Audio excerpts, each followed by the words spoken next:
something Andy Brungard's probably really thrilled about, basically, that they've been playing down to competition a little bit. Yeah, Brungard definitely probably not so happy with how they've been starting, and I'm sure Coach Keller can say the same thing. So it's going to be interesting tonight to see which offense can get off to a faster start. I'm sure whoever can do one of those things is just going to start the game off a little bit hotter and maybe ride that thing into the second half. So I'm curious to see which offense can come out firing on all cylinders. One thing that Justin Keller, as you heard during the pregame show, say, he wants to wear this Anthony Wayne team down. There's a lot of guys who play both ways. Roman Morrison, maybe the most prolific, the starting running back, also a starting outside linebacker for Anthony Wayne. You have to think that maybe later in the ball game that may cause some issues for the Generals. It is a warmer night. It is not a typical late September evening. It's in the 80s. It is humid here at Whitmer Memorial Stadium. You wonder if fatigue and cramping becomes an issue at any point for Anthony Wayne here tonight. The Panthers won the toss and I believe deferred to the second half. We'll find out here in a second, as the Panthers and Generals getting final instructions before we start this one off here. Again, week number 6. Can't believe that we're already halfway home in the 2025 high school football season. Seems to fly by faster every year. And it is indeed the Panthers kicking off as the Generals in their all-white road uniforms, white tops with blue numbers, blue trim down the side of those white pants, and then a number in blue on one side, and the Anthony Wayne logo with the stars on the other. And then the Panthers in their blue tops with maize numbers, maize pants with blue trim, and then the custom blue helmets with a panther on one side and maize and the number on the other. Panthers will be kicking from left to right across your radio dials. We get set to get started here. And what is considered maybe the top game, at least in the Toledo area. And I already said the Liberty Center Patrick Henry game should certainly have a lot of eyeballs on it as well. Liberty Center has not lost in league play in several years. And Patrick Henry is going to probably be the closest team that's going to challenge the Tigers this year. Brody Rowland will kick it off for Whitmer. Back deep for Anthony Wayne is Drayton McLaughlin and Elijah Donowa.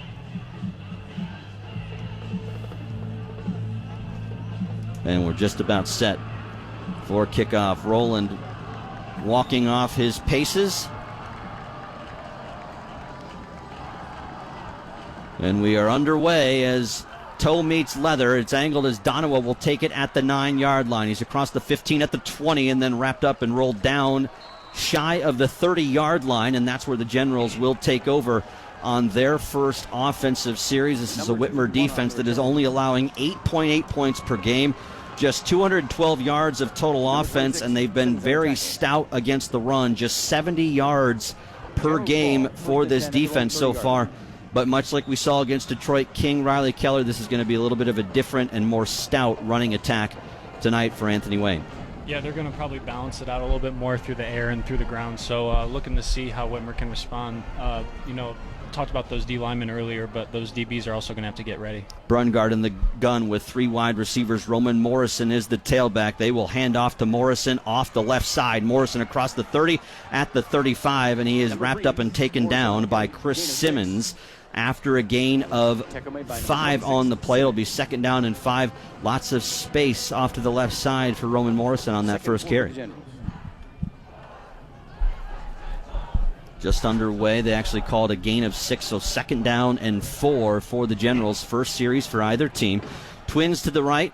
Tight end lined up off the right side of the line of scrimmage. Brungard right back to Morrison, and he has nowhere to go. Just a gain of 1, but 3rd and short upcoming for the Generals. It'll be 3rd down and 3. This is where we might see them run Porter Brungard, who has not been used to run the football a whole lot, but we certainly know with the way Grant Kinney has played and the way that Andy Brungard, has coached Anthony Wayne over the years, he likes to have a quarterback that can run the football, and we will see if his son Porter is as adept at running as some of the previous quarterbacks here. 3rd and 3, Brungard hands off to Morrison off the right side, and he's got nowhere to go. Jelante Price, The first Panther there drops Morrison for a loss of 2 on the play. It'll be 4th down and likely an Anthony Wayne punt upcoming. Bo Seelenbinder will be the punter for the Generals, but a good job by the Panthers to respond on 3rd and short. Great first drive by the Panthers defense right there. I mean, they had as good of a first down play as you can get for the Generals, getting 6 yards on first down, but defense responding really well there. D-line really standing their ground as well. Levi Bacon back deep to return this punt for the Panthers. As Seelenbinder gets it away, it's a high spiral that Bacon will field at the 29. Slips a tackle there. He's across the 35, still on his feet, and spun right into some white shirts. And he'll be taken down around the 35-yard line, and that's where Whitmer's offense will take over for the first time tonight. Panthers are averaging 33.8 points per ball game. Nearly 400 yards of offense each game, 389.4 to be exact. Pretty even on both sides, 217.4 yards per game running, 172 yards through the air. And Carter Bourne coming out with Twins to his left and Joey Morales in the gun with him. Panthers going from left to right across your radio dial. 10 minutes to go. First series for the Panthers here in the first. They will hand off to Morales. No, it's a fake. Got it out in the flat to Brandon Waddell. Ball came free. Anthony Wayne says that they have it. And they do. This is almost deja vu of what we saw against Detroit King. And that is the biggest hiccup that Brandon Waddell has had this year. Another fumble for him on the first play.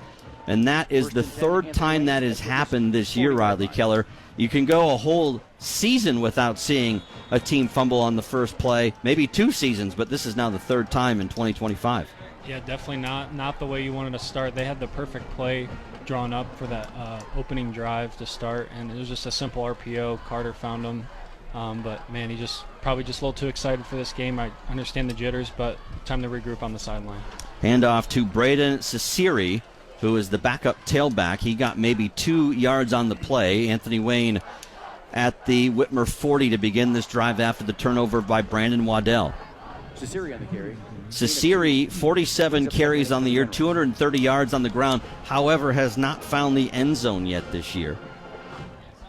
Twins here to the near side. Ciceri in the gun with Brungard. Tight end moves from left to right. That's Mason Taylor. Brungard right back to Ciceri, and he's got nowhere to go. Somehow he popped out from underneath Big Mustard and able to fall forward for positive yards. There was a sea of humanity that looked like it swallowed Braden Ciceri whole, but somehow able to pop out the backside and make it 3rd down and about 6, but could have been a loss in the backfield, so good job by Ciceri to keep his feet moving. Yeah, Ciceri not the biggest guy, but he's definitely going in there running hard for the Generals right now. 4 wide, Twins to either side. Brungard looks back to the sideline with Ciceri in the gun. 8:45 to go in the opening quarter. Anthony Wayne already a 3-and-out and punted, but Whitmer fumbled on their opening possession on the first play. Man in motion is Eli Donawa. They will look to the screen pass. They get it to Donawa. He's at the 35. He's got the first down across the 30-yard line of the Panthers to the 29. Make it 27-yard line of Whitmer. Good play call by Andy Brungard and his staff on 3rd down, and that's going to move the sticks. The last thing Anthony Wayne wanted to do was get golden opportunity and go 3-and-out for the 2nd time in a row. Yeah, good play call by the Generals there. Whitmer went man and brought a heavy blitz, so they got the ball outside to some of their athletes and forced the Whitmer DBs to make a tackle. 3 wide receivers, Twins to the right. Handoff is to Morrison. Morrison looking for space, got across the 25, falls to the 23-yard line, and that'll be a gain of 4 on the play. Make it 2nd down and 6 upcoming for the Anthony Wayne Generals, who are on their 2nd drive of the game. Again, 3-and-out, but Whitmer, Brandon Waddell fumbling at the Panther 40-yard line on the Panthers opening play. And that has given the Generals great field position for their 2nd drive. Trips to the right. Morrison in the gun. Brungard will roll to his right looking to throw. Still rolling. Throws and overthrew his intended target. He had Cam Miller wide open at the 15-yard line and just airmailed. Yeah, it was a good job by, who was that, Javante Price out there. He played both really well and came up to the flat. I'm thinking maybe he made Brungard second-guess his decision and as to why he kind of missed a wide open target right there. Is that one of those plays where you're just caught in between and you don't really know, so you just kind of maybe throw to both guys? Yeah, almost out of bounds to where no one can get it. But And he does it again. Another screen pass over the head of Drayton McLaughlin that was incomplete. And so now what was 3rd and 6 becomes 4th and 6. Didn't mean to cut you off there. No, all good. But yeah, it was just one of those things. He was probably midway through his throwing motion and didn't have time to hold it back, maybe cause a fumble. But no, good job. Just making sure no one else got it for Whitmer. So the Generals will go for it. They are short in the place kicking game as well. Nate Yoakum, who is a junior, is likely out for the rest of the year. He was the place kicker to start the year. Bo Seelenbinder, who is the punter, is the new place kicker, at least on extra points and field goals. So the Generals going for it. Brungard back to throw. We've got a flag and a timeout taken by Anthony Wayne. We will take one as well. 7:28 to go here in the first quarter. No score. Out of the timeout, a 4th down and 6 upcoming for Anthony Wayne, who has the ball at the Whitmer 23-yard line. We'll see what the Generals drew up in their timeout as they have trips to the right and Morrison in the gun with Brungard, and they just got Marshall Ware to jump offside. So 4th and 6 becomes 4th and 1 now, and that's one of the things that Whitmer can ill afford to happen. As you heard, somebody is a Panther faithful yell, "Come on," and that really does hurt, because what was really difficult to pick up becomes a lot easier now on 4th and 1 as the heavy package comes in for Anthony Wayne. Yeah, what makes that more frustrating is they had a timeout to even talk about it, so I'm sure the Panthers staff there was definitely in their ear telling them, watch the ball, but those are the things you got to clean up in these tight games, is can't let them get free yards like that. Everybody on the line of scrimmage. Bunch trips off the right as Brungard will hand off to Morrison off the right side. He has the first down. He's inside the 15 to the 10 at the 5, and touchdown. Roman Morrison got to the corner, and Whitmer unable to get off the field on the 4th down. You go back to that false start, the offsides on Whitmer, and all of a sudden it's 6-0 Generals with 7:21 to play here in the opening quarter. Could not have a worse start if you're Whitmer.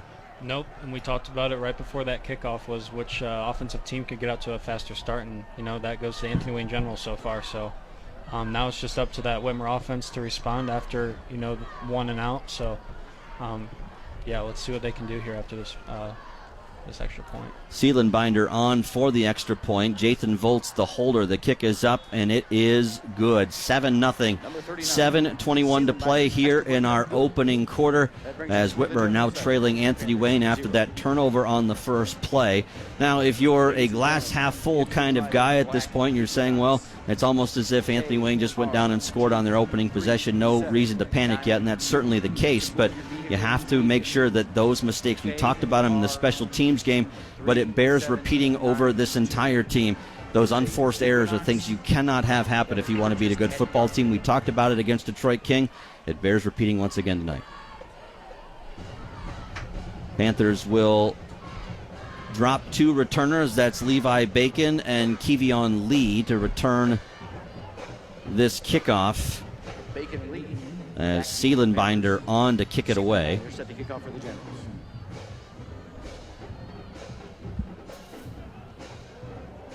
So Seelenbinder getting some instruction from the official, and I don't know what the argument is right now, but he was getting some kind of talking to by the official at the 40. I don't know if it was because Bo brought the football out himself or what, but now we're ready to go.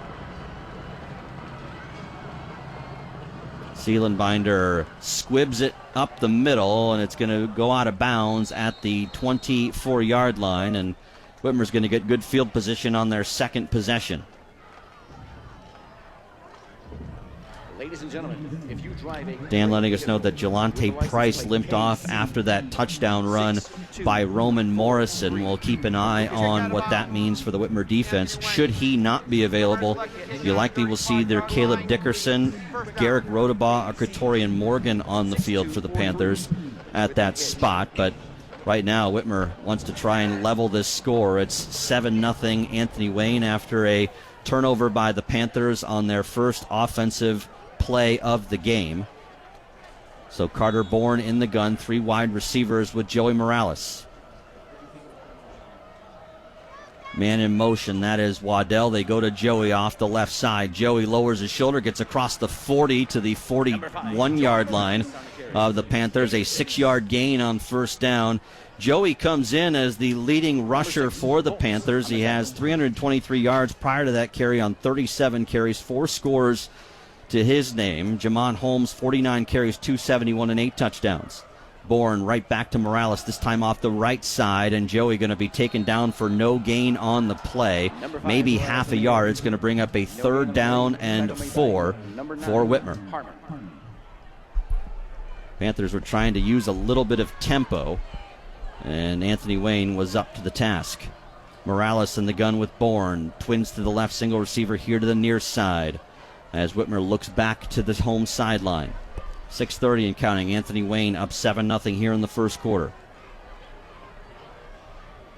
Anthony Wayne's just daring Whitmer to throw the ball right now. They've been going man the entire time. These last 5 plays Whitmer's ran on offense. And we will see a throw. They go far side, caught by Kevion Lee. Kevion got the first down, taken down at midfield. Nice little comeback route for number 9, and it's a first down. Yeah, and with what comes with man defense is sometimes they'll give you that cushion on the outside, so I'm looking to see if Bourne will take advantage of that, especially with his receivers being on a hot streak like they were last week. Officially at the 49-yard line of the Panthers. Bourne right back to Morales off the left side again. Joey gets to the outside. He's at the 45 and blows through a tackler. Got a gain of 8, maybe 9. That was a good, hard finish by Joey Morales on that run. Number 1, Gleason. And actually called a gain of 8, so it'll be 2nd down and 2. But, man, what a physical finish from Joey Morales. You can always guarantee a physical finish out of Joey. We've seen it the last 4 weeks. He's always going to finish forward. 3 wide, 2nd down and 2, ball at the general 43-yard line. Bourne gets the snap. He'll hand off to Joey again off the left side. Joey got a first down. He's inside the 35 and taken down at the 29-yard line of Anthony Wayne, number 5, running hard here so far tonight. Number 3, Morrison on the tackle. Another first down for the Panthers. 1st and 10 at the Anthony Wayne 29. Generals leading 7-0, 5:42 and counting here in the opening quarter. 3 wide, handoff to Joey, again off the left side. Joey across the 25 at the 20 and taken down just shy of the 15. And I imagine you saw something because you had a gasp, Riley Keller. Yeah, I'm telling you what, this Whitmer O-line's getting better and better every week, and I gasped at Carter Baldwin pulling on the left side there. He absolutely flattened a Generals linebacker, and he did a great job pulling on that play, sprouting Morales on the outside. And yeah, I mentioned it last week, but look for that O-line to have a chip on their shoulder, trying to play hard this week. 1st and 10 at the 19. Handoff to Joey up the middle. This time not much space there. Maybe a yard on the play. It'll be 2nd down and 9 upcoming.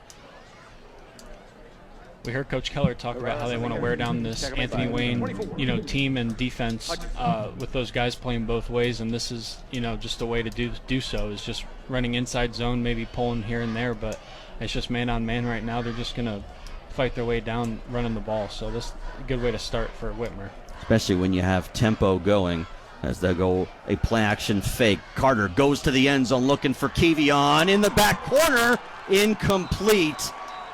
They're going to say he was out of bounds. I wish we could see that one again. That was awfully close to a touchdown throw. That was a great toss by Carter Bourne as well. Put it where only Kevion could have gotten it, so it's 3rd down and 9 instead at the 18-yard line with 4:54 to go. Whitmer in 4-down territory regardless. 3 wide here with Morales. Panthers look back to the home sideline again. Play clock down to 9. Generals leading 7-0 here in the first. Carter gets the snap. He will hand off to Joey, and Joey doesn't go very far. Got to the 16-yard line. Make it 15-yard line of the Generals, and it'll be 4th down there. Well, you always know what the team's doing on their 3rd down play call. If you're questioning that 4-down territory, and with the way they ran the ball there, you know they're going to be going for it here. So I was curious to see if maybe Coach Keller would try the field goal from this distance, but looks like they're going for it. They must like what they got drawn up here. 4th down and 7. Guys scrambling everywhere. Bunch trips off the right side. Carter gets the snap, looks to throw, and we've got a flag, and it's going to go against Whitmer. It's going to be a false start against the Panthers. We saw this in that King game where the Panthers would have opportunities like this and a penalty. Not that 4th and 7 is easy to pick up, but 4th and 12 is a lot harder now. Yeah, it's just those mistakes where, those 5 yards are really going to cost you, especially on those 3rd and 4th downs. And we saw that on the defensive side of the ball earlier. But that was Kevion Lee. I'm sure they had a play drawn up for him. He was pretty excited to get off the ball there. 3 wide. 4:20 to go in this opening quarter. Clock stopped after the penalty. 7-0. Anthony Wayne leading here in the first. Joey gets the direct snap. They'll hand it off to Carter Bourne. He rolls, throws for Waddell, and tipped away, incomplete. Turnover on downs. A little trickery doesn't work. We'll pause for 30 seconds and come right back. You're listening to Whitmer Football. Incomplete, broken up by number 6, Volts. 1st and 10, Generals. Turnover on downs means that Anthony Wayne has the football at their own 21. Handoff to Cesiri, who's got nowhere to go and taken down maybe for a loss of 1 on the play. It was a little bit of trickery on the part of the Panthers on that 4th down play. You saw Joey take the direct snap and then hand off to Carter Bourne on an end around, trying to find an open Brandon Waddell, and really that was the only guy there. Anthony Wayne had it covered pretty well. Generals leading 7-0, 3:40 and counting here in the first quarter. Run guard in the gun with Cesiri. Play action fake, and we've got a stoppage, and I think we've got a penalty on somebody. There's a flag down in the backfield. Yeah, the Panther D-line was pointing to the offense. So it's a false start on the Generals. So what was 2nd 11 becomes 2nd and 16. And Whitmer a little fortunate that was the case because Cam Miller was playing with a lot of cushion here on the near side on that pass play. So back to the 15-yard line. Yeah, the Whitmer defense showing a few different things here. That time I think they got the offensive line to jump because they shifted pretty fast and maybe got the offensive line to twitch a little bit. 3 wide for Brungard. High snap. He'll roll to his right. Throws on the run. Incomplete. Trying to find Eli Donawa on the far sideline. So clock stop with 3:09 to play here in the first quarter. Again, the Generals leading 7-0, but Whitmer aided that touchdown, had a fumble at their own 40-yard line, and the Generals able to do the rest. Able to get a 4th down conversion on a 4th and 1 that went for a touchdown. This time a little harder. 3rd and 16 at their own 16. Panthers drove all the way inside the General 20, turned it over on downs just a few moments ago, but this Whitmer defense, if they can hold here, will force a quick 3 and out by the Generals. Trips here to the near side. Brungard will shift Cesiri out. Brungard looks that way. Screen pass is complete. No, it was dropped. Cesiri dropped it, and just making sure it was a fumble. And I think it's going to be incomplete. The clock is still winding. I don't know how you could call that a complete pass. Either way, it's going to force a punt. Clock's still running, though, with 2:50 to go here in the opening quarter. The only thing that makes sense is if that was a backwards pass, but I don't know that it was. Yeah, I think in high school, if they're 50-50 on the call, I think they just want to call it incomplete since they don't have review here. But yeah, it definitely looked like a standard forward pass, bubble out of your third receiver. But Seelenbinder to punt. Bacon back. Not a great punt. Going to hit at the 25-yard line and be downed at the 26 of the Generals. That was not what Andy Brungard had in mind. We're going to pause for 30 seconds and come right back. You're listening to Whitmer Football. Brings up 1st and 10 from the General 25.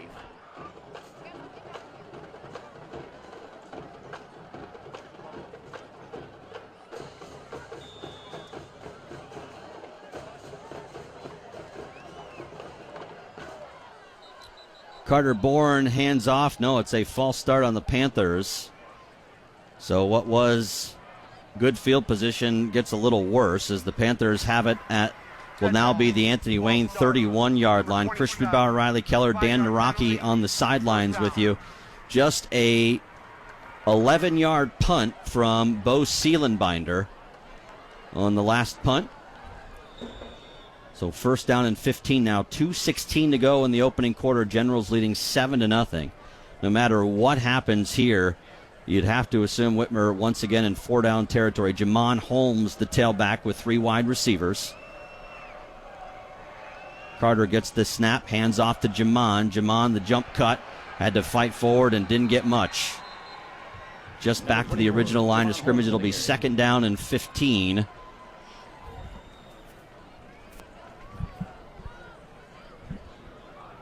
Mark Hayes in at wide receiver right now here on the near side, along with Brandon Waddell and Isaiah Hayward. 2nd and 15, under 2 to play in the opening quarter.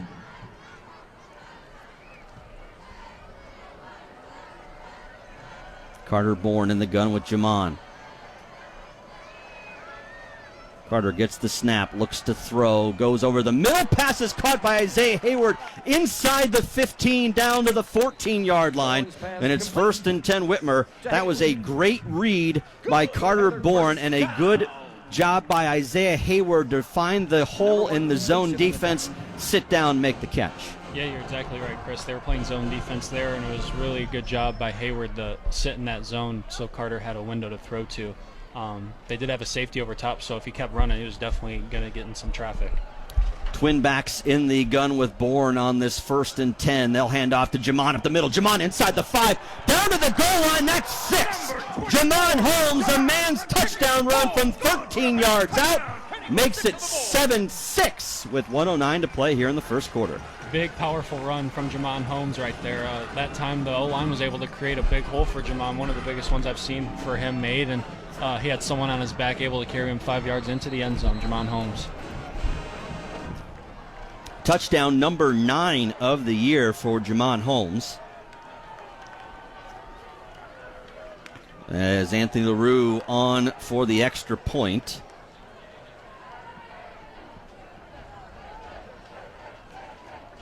Not sure what the delay is now.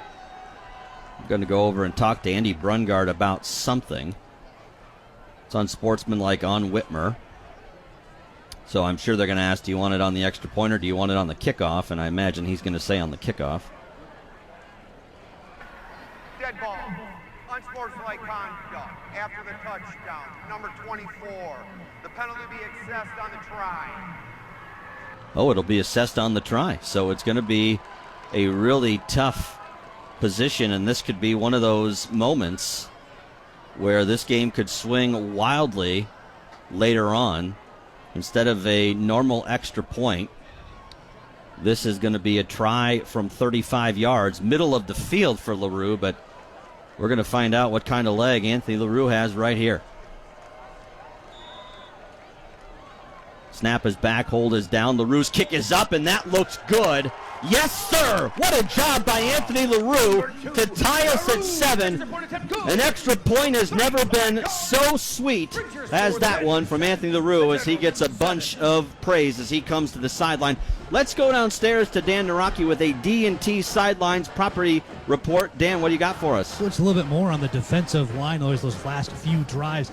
Something I noticed, Anthony Wynn is having a very rough time setting the edge on the left side of their line. A lot of the Whitmer pressure is getting through, even though the plays are going away from it. A lot of it being provided by Zach Aubrey.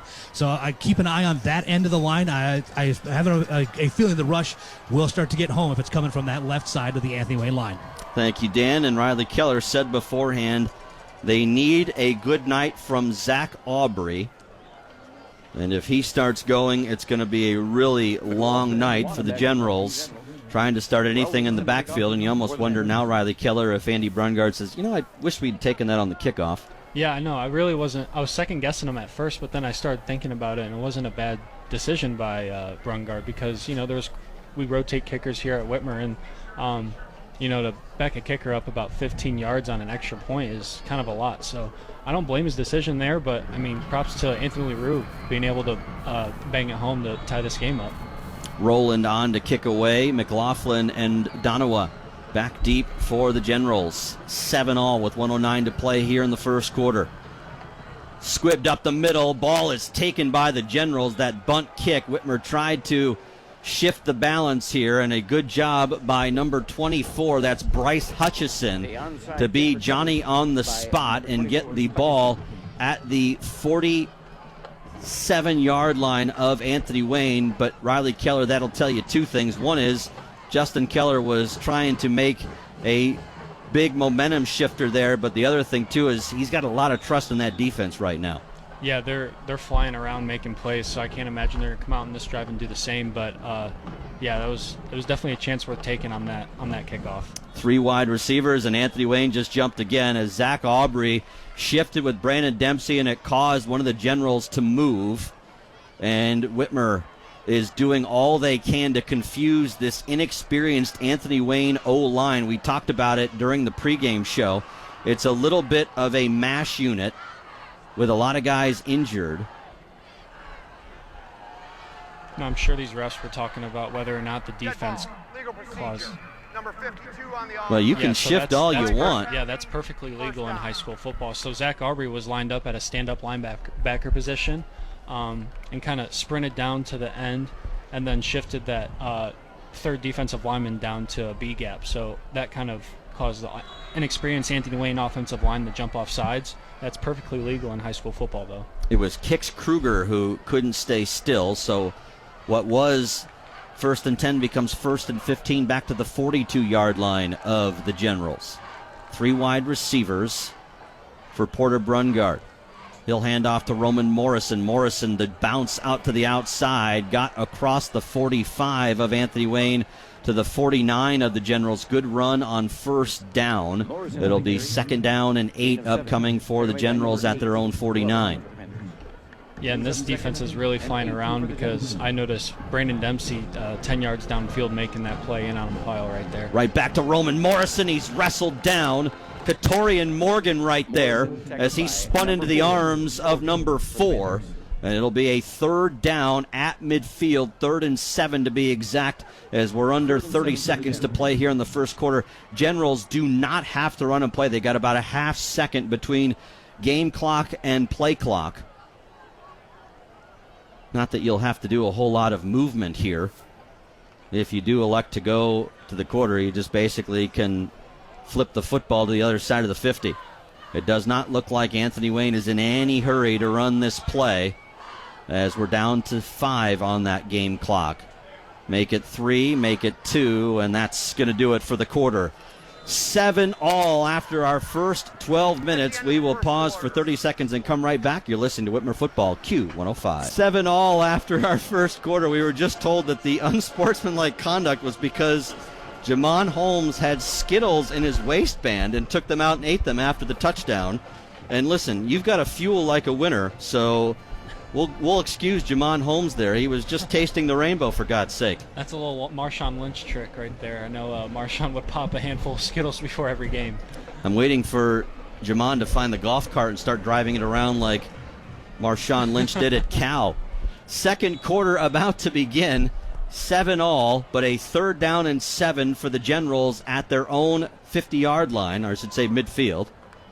As Brungard looks, screen pass complete to Donowa on the far side. He is pushed out of bounds short of the 1st down. Going to be about 2, maybe 3 yards shy. And now decision time for Anthony Wayne and Andy Brungard. And it looks like the decision has been made as the Generals will go for it on a 4th and 4 at the Whitmer 46-yard line. Generals have to get to the Panther 43. Anthony Wayne offensively really not taking the ball downfield a whole lot so far. All their passes have come through those bubbles and, those short flat routes. But, I don't think this is a situation where they go deep, but probably draw up one of their better short game pass plays. Whitmer's trying to call a timeout, and they don't get one. The shovel pass is complete, and it's going to be a 1st down and then some. Inside the 35 to the 30 at the 20 and out of bounds goes Cam Miller on the shovel pass. Whitmer was doing everything they could to call a timeout. They just didn't get seen by the officials. And it's going to be 1st and 10 Generals at the Whitmer 20-yard line. Yeah, good offensive play call right there. They hid one of their wide receivers in a wing position, made it look like they're going sweep to the boundary, but then he slips underneath with the sweep going the other way. So good job right there. So 1st and 10 Generals at the Panther 20. Seen a little bit of everything from both teams so far offensively as Brungard in the gun with Morrison, 3 wide receivers.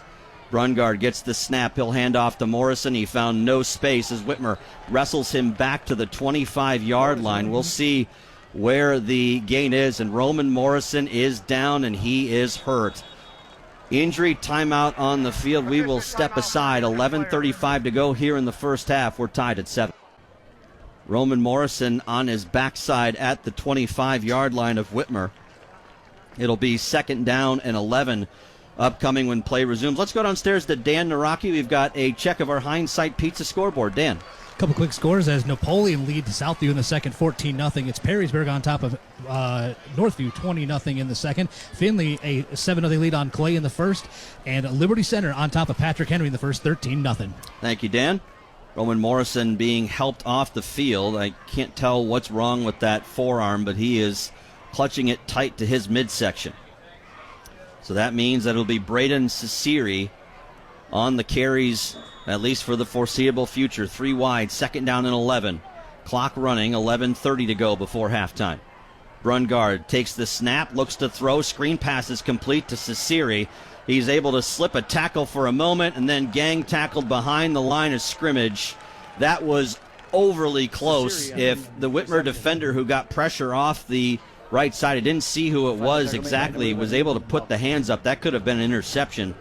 As Brungard looked to the near side, tried to find Donowa. He was not open and then came back to the screen pass. 3rd down and 12. Ball at the 22-yard line of the Panthers. And this is a really difficult position to be in if you're Anthony Wayne, because you've got to get something here to set up a 4th and manageable. Brungard looks to throw, rolls to his right, pumps once, now he's going to try and take off with the football. He's going to get to the original line of scrimmage and go out of bounds there, so it's going to be 4th down and 10. Brungard able to make a little bit of something out of nothing, but Whitmer with good pressure. Katorian Morgan chased him out of bounds. It'll be 4th down and 10. Yeah, great pressure, especially coming from the backside there. They're rolling out to the right. You know, everything's going to be going that way, but those 2 guys off the edge making them run around and change his course so that they only force him out at the line of scrimmage. No gain for the Generals. 10:35 to go before halftime. 4th down and 10. It's going to be an empty backfield for Porter Brungard. 3 wide to the near side. Generals going from left to right. Man in motion is Ciceri. They'll go with a screen pass. It is dropped, incomplete, picked up and then taken down for a loss on the play. It was Jathan Volz, on the screen pass. And it's a turnover on downs. That was a trick play. Jathan Volz is the backup quarterback. They were setting up a pass. And because the pass was dropped, Volz looked up to try and throw before he caught the ball, and it's a turnover on downs. Yeah, those are a couple, you can only run those plays once or twice throughout the game, so Anthony Wayne missed an opportunity there to execute. Not sure what the coverage looked like downfield for Volz to throw, but yeah, he was just a little too quick to get that ball out of his hands. He definitely had some defenders in his face.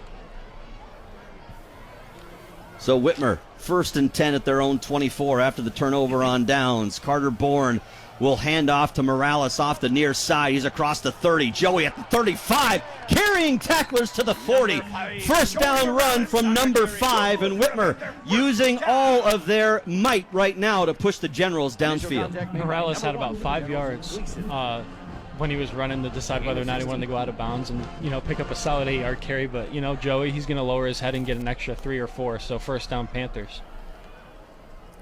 Anthony Wayne has actually gone to a nickel. They didn't even replace Roman Morrison.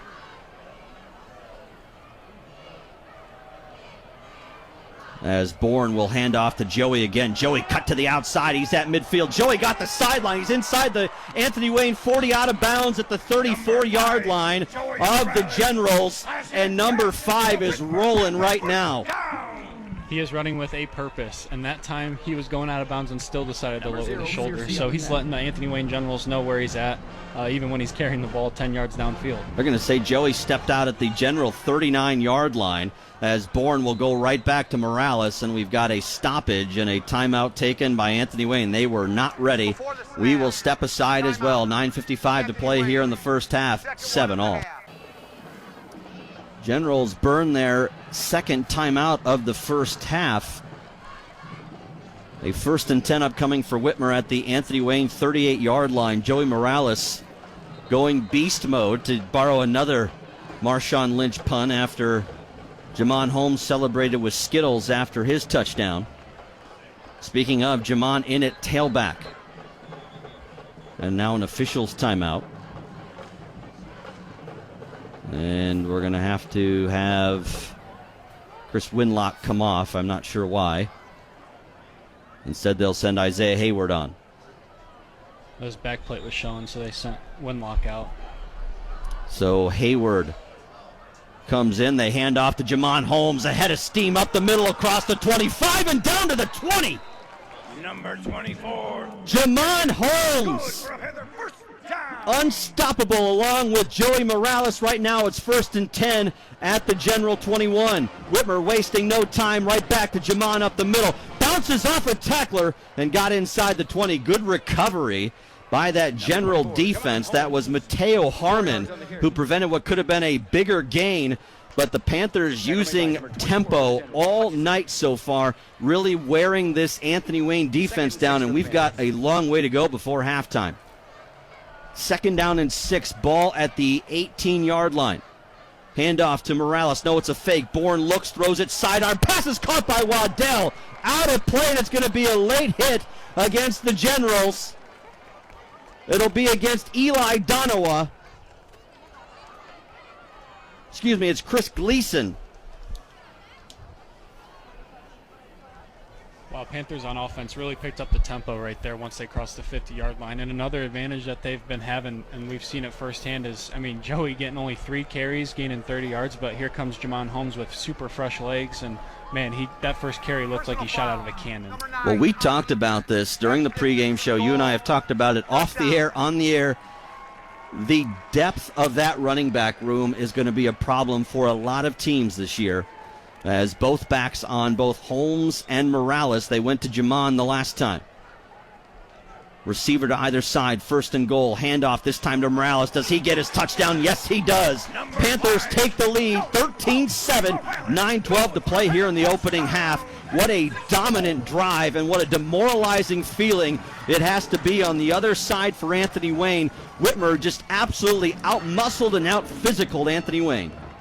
Yeah, and props to that defense, because Anthony Wayne's gotten really good field position the last 2 possessions, and they haven't been able to capitalize on it. So props to that Whitmer defense being able to set up this offense, and, man, just let Jamon Holmes and Morales do the work. Joey did not need a post-touchdown snack, as LaRue on for the extra point. Kick is up. Kick is good. We will keep it here. 9:12 to go in the opening half. 14-7 Whitmer. But Riley Keller, you've been on sidelines on both sides of the aisle, whether you've been getting physically dominated or your team is the one doing the dominating. How difficult is it when you're on the other side of things, when you're getting pushed around like that, to regain momentum? Well, as a quarterback, you're never really thinking about the physical side, but you're really trying to get those guys up front going, because you're the quarterback, you're the leader, and those leaders on the Anthony Wayne side need to get those guys fired up, even if they don't have all the experience in the world. But you're just looking for some sort of fight to get your team going in a situation like this. But I can't imagine the Panthers, they got to ride this high all the way into the second half. So they've been doing a great job keeping each other upright offensively and defensively. Well, you mentioned also the growth of the offensive line. We've seen it on full display so far in this first half, and no bigger than that last drive when Whitmer was basically picking up 10 yards per carry down the field. Yeah, they came out of the timeout, and I was telling you before the timeout I was hoping they'd take a shot, but another way to just kind of assert your dominance is just running the ball up the middle 10 times in a row, and they did that, and offensive line is just improving almost every single week. So they're showing it tonight, what they've learned from last week. Donowa McLaughlin back deep as Brody Rowland with it teed up. He will be kicking from right to left across your radio dial here in the second quarter. Rowland boots it away. It's going to be over the head of Donowa into the end zone for a touchback, and Brody Rowland excited for that touchback there. Shows a little bit of everything from these Whitmer kickers. Again, we wondered what we were going to see on the special teams side of things to start the year, because Anthony LaRue was the kicker punter, and Justin Keller letting Brody Rowland know, hey, celebrate all you want, but let's not get a personal foul. But again, we didn't know what we were going to see special teams wise, kicking wise, but Whitmer's been able to find 3 different guys who have been serviceable, if the worst there at that position, to have guys that you at least can have some faith in. That's definitely got to feel good, especially with where Whitmer came into the season at. Yeah, and that's something you see mostly in college, so that's just really impressive to see Whitmer utilize different kickers in those different situations. Bryce Hutchison is the tailback. As he's in with Brungard, they will fake it. Brungard rolls to his left, throws on the run passes, caught, pushed out of bounds by Katorian Morgan on the far sideline. Pass was caught by Cam Miller. Brungard's pass complete to Miller. It's going to go to the 26, second down and 4. If Anthony Wayne wants to get anything going on offense, they're going to have to start completing some short to mid-range throws like that one there. Getting Brungard out of the pocket's probably best with this D-line and how well Whitmer's playing up front, but those short gains, they got to pick up through the air right now. 3 wide as Brungard in the gun with Hutchison. They will hand off to him for his first carry, and Hutchison meets a stone blue wall after a gain of maybe 2. It'll be a 3rd down and 2 upcoming. And right now it's tough yards on the ground for Anthony Wayne. They came into tonight averaging 186 yards on the ground. Just 140 through the air, 327 per game. But a critical 3rd down here, because the last thing they want to do is go 3 and out, then put their defense right back on the field after they got physically dominated on that last series. 3 wide, Brungard fakes it, looks to throw, sets back, fires over the middle, passes caught, big first down catch across midfield, goes Jathan Volts. That was a great pass by Porter Brungard to find Volts across the middle, and that's a first down for the Generals and gives the Anthony Wayne offense a little bit of breathing room. Yeah, good job by Brungard being able to create some space between the Panthers that were rushing in his face and finding a window with his receiver. Those are the passes that he's going to have to complete to move this offense. To be able to stand in the pocket with that pressure, that's pretty high move for a sophomore. 3 wide again, Ciceri on as the tailback. They fake it to him. Brungard throws, passes caught by Miller.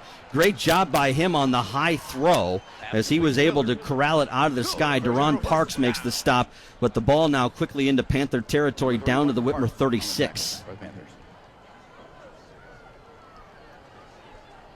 The one thing we have certainly seen from Porter Brungard so far tonight,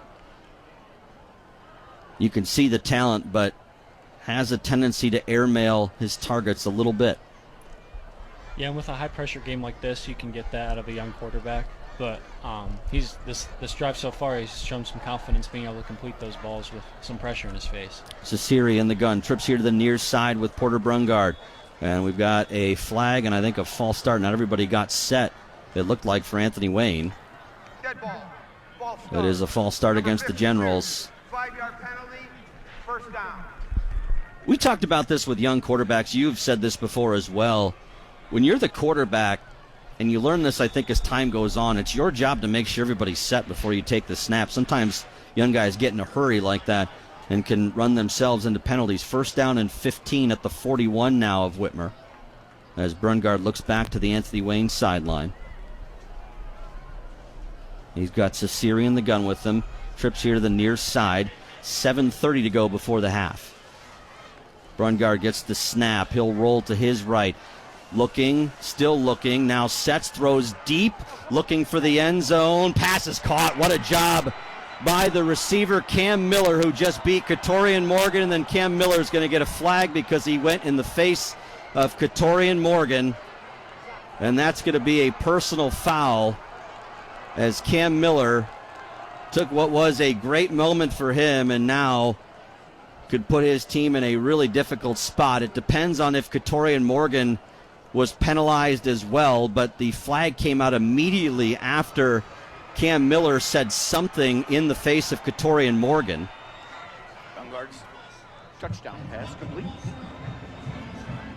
Yeah, I wouldn't be surprised if Morgan doesn't see the field for a little bit. That was definitely uncalled for. It really doesn't matter in the game of football what someone says to you after the whistle. You got to play between the whistles and, you know, talk trash through your play is what I was always told. So, well, if anything, that should just get them more fired up. So, not something you want to see after letting up a touchdown. So it's 14-13 now, 7:19 to play in this first half. See what the calls were. I got a dead ball, personal foul, number 4 on Whitmer. The penalty will be assessed on the kickoff. So it's just on Whitmer. That is crazy because Cam Miller certainly jawed in the face of Katorian Morgan. As you said, you can't react that way, but it was obvious the official was staring right at what was going on. Either way, the extra point to be attempted here. Up and good. 14-all, 7:19 to go before halftime, and we'll keep it here. Stay tuned for the Victory Auto Mall halftime show. Dan will lead things off with scores from around the area, and then we'll have a breakdown of the first half stats and also keys to that second half for the Panthers and Anthony Wayne. Dan letting us know downstairs that Cam Miller made contact with the face mask of Katorian Morgan, and that's what prompted the reaction from number 4. But Anthony Wayne's going to have really good field position to kick this ball away, as they will get to kick it from what should be the 45-yard line of the Panthers. And you wonder if maybe here's where Anthony Wayne might try something. Just tied the game back up. You weren't able to do much against the Whitmer offense the last time around on defense. Of course, it helps if there's a football out there, because right now, Generals just waiting, as Bo Seelenbinder said, I brought it out the last time. You told me not to. And then this time I'm out here and you don't have the football for me. So Seelenbinder to kick from the Whitmer 45, tied at 14-all.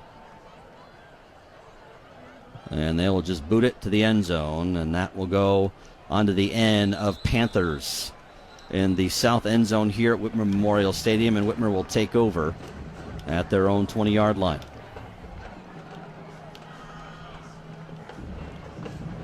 (14-14), Whitmer's offensive line playing at a high level here in this first half. Can they continue after the Generals able to answer back after Whitmer took their first lead of the night?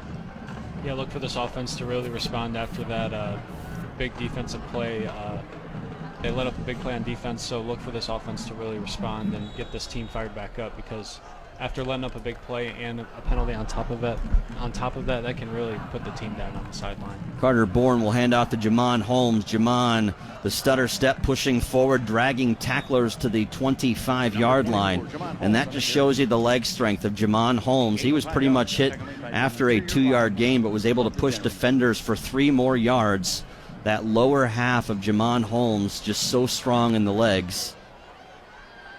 As we've got 3 wide. Brandon Waddell doesn't know what the play call is. And now Whitmer will look back to the sideline. 6:48 and counting. Here in our first half, 14-all in the second quarter. Handoff to Holmes again. Jamon Holmes at the 25, met at the 27, and then every white shirt on the field pretty much able to make a stop, but it'll be a 3rd down and 2 as Holmes able to get to the 28-yard line of Anthony Wayne. Good for 3. This is a huge play for both sides of the ball here. Anthony Wayne not really been able to stop Whitmer other than that first play to start the game, causing a fumble. But, this would definitely spark the Whitmer sideline, getting the sticks moving here. Brandon Dempsey comes on as an extra blocker. Holmes in the gun with Bourne. They will go to Jamon Holmes. He has the first down and then some across the 35 and taken down just shy of the Whitmer, there we go, 40-yard line to the 38. And Brandon Dempsey blew a huge hole on the left side open, and Jamon pretty much came through untouched. 1st and 10 Whitmer.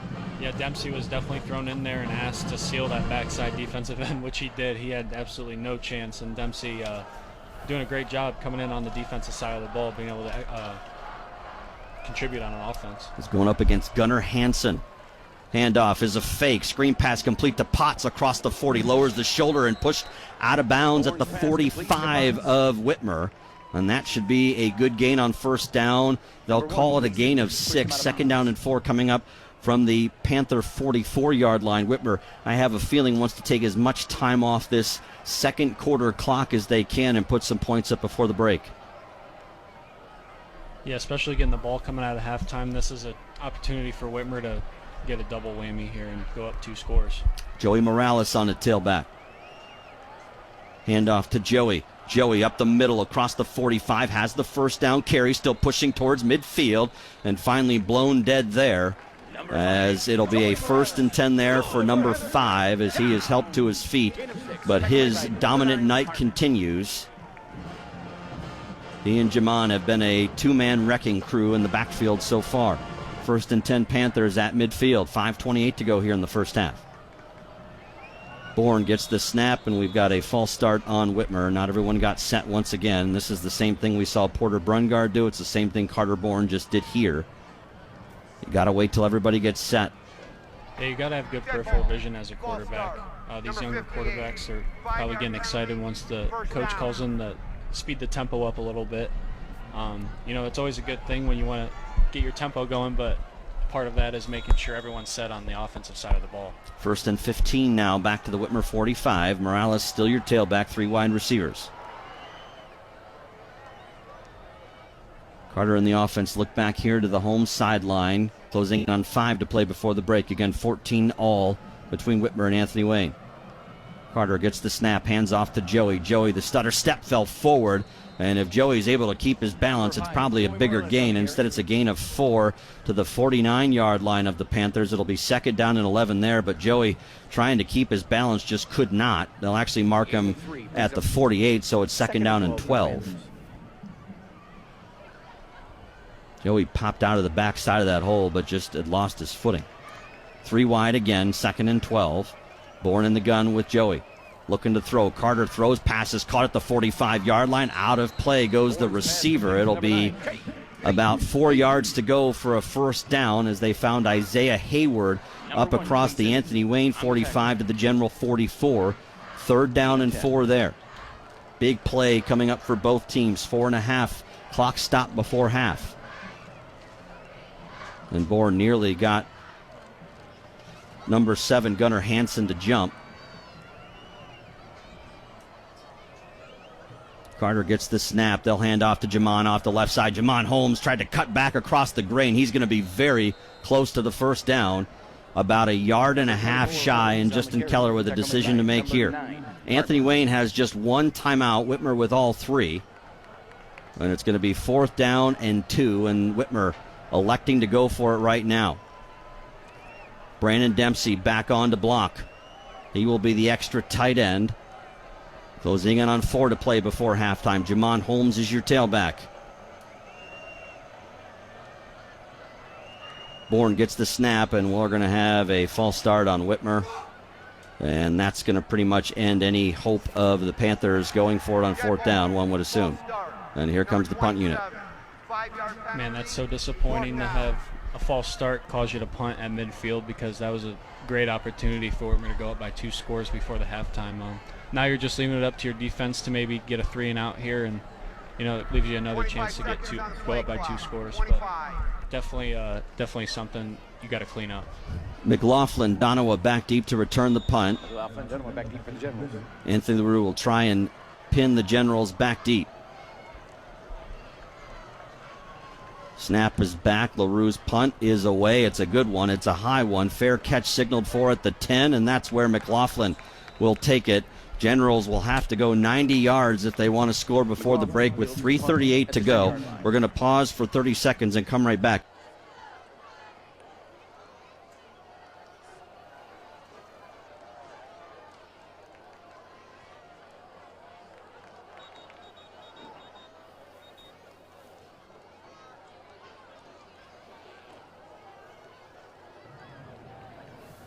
First and 10, Anthony Wayne at their own 10-yard line. 3:38 to go before halftime. Stay tuned for the Victory Auto Mall halftime show. Dan Naraki to lead things off with a check of our Hindsight Pizza scoreboard. Then Riley and I with stats and keys to the second half. That's coming up in a few minutes here on Q105. Chris Schmidbauer, Riley Keller, Dan Naraki down on the sidelines here in Week 6. And we've got another meeting of the minds at the 10-yard line. And now I think we're ready to play. So first and 10, ball at the Anthony Wayne 10-yard line. Generals with Porter Brungard in the gun with Ciceri. Brungard gets the snap. He'll hand off around the right side. Ciceri nowhere to go. Braden Ciceri taken down for a loss of 2 on the play. It'll be second down and 12. And if you're Anthony Wayne, you got to be careful because Whitmer does have all 3 timeouts. Number 33, And you don't want to go 3 and out if you can help it here. At the same time, if you're Whitmer, keep running those plays because Whitmer has not had a whole lot of issues stopping the run game so far. It's been a couple broken plays that have cost the Panthers. As another handoff, this time to Hutchison. He has nowhere to go. Got back up across the original line of scrimmage, but it's going to be a 3rd down and 9, make it 8. And one of the things that we certainly watch with great interest, Roman Morrison came off on the third series for Anthony Wayne. He was out. He was holding his forearm. We have not seen him back yet. And if he is out, that could be a huge issue on both sides of the football. Clock is under 2.5, and the play clock hasn't even started yet. I don't know what they are waiting for.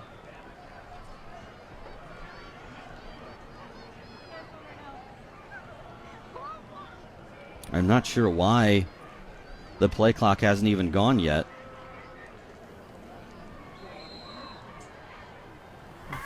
That is weird, and now a timeout taken by Anthony Wayne with 2:08 to play. I'm not sure why they got such a long pause before the play clock started, because the clock just continued to run. It was almost as if they got an extra 40 seconds of clock time to burn off after the play was finished on the run by Hutchison. You almost wonder if maybe Whitmer should have taken one there, but I think they're banking on if they're able to get off the field here, they have really good field position with all 3 timeouts in their back pocket. Yeah, definitely advantage if you're within the 2-minute drill. But maybe, Anthony Wayne wanted to get some time here to draw up a pass play. But, it's something Brungard has to keep in the back of his mind is you can't give the ball to Whitmer here. That would just be a huge momentum swing. And that would just make this 2-minute drive a lot easier for the Panthers offense. Yeah, to your point, the turnover here would be devastating to the Generals. The other option is just running the ball and then punting it, hoping they need to drive 60 yards to punch it in. Well, we're going to find out how much Andy Brungard trusts his son Porter here. 3rd down and 8, ball at the General 12-yard line. 3 wide receivers. Looks like Hutchison in the gun with him. No, that's Ciceri. He flares out. Screen pass is going to be caught underneath by Cam Miller. Miller has it at the 20, and he may be close. I don't think he got it. Going to be about a yard shy to the 19-yard line. And Whitmer takes the timeout, and it's 4th down and 1. And that's a great tackle by the defense for the Panthers because it looked like Miller might get there. I really like the way that Anthony Wayne has used Cam Miller. They've moved him around. But there's no way, Riley Keller, you can go for it here on 4th and 1. One wouldn't think anyway. And I believe they are punting as Bo Seelenbinder on. But this still could be where they try and get Whitmer to jump on a hard count here. So the Panther defensive front on this return needs to be solid as Levi Bacon stands at the 49-yard line. High snap. Seelenbinder gets it at the 5. Able to get it away. Bacon signals for a fair catch. It's going to take an Anthony Wayne bounce. No, Bacon picks it up. I don't think he can do that because he signaled for a fair catch. I did not see the fair catch signal, so I He thought did that was indeed. a great play. But He you know, did that indeed. He that is a signaled for it penalty. as soon as the ball went up in the air. And then when the ball hit at the 45, he came up and took the football and ran with it. And that's going to be interesting to see. I'll be honest, I don't know what the penalty is yardage-wise here. Delay game, number 17 on the receiving team. 5 yards in. 5-yard penalty. It is a 5-yard penalty. So it doesn't kill you if you're the Panthers, because really you're going to get the ball right at midfield, which is where, no, excuse me, they're going to take it back to the 45 here.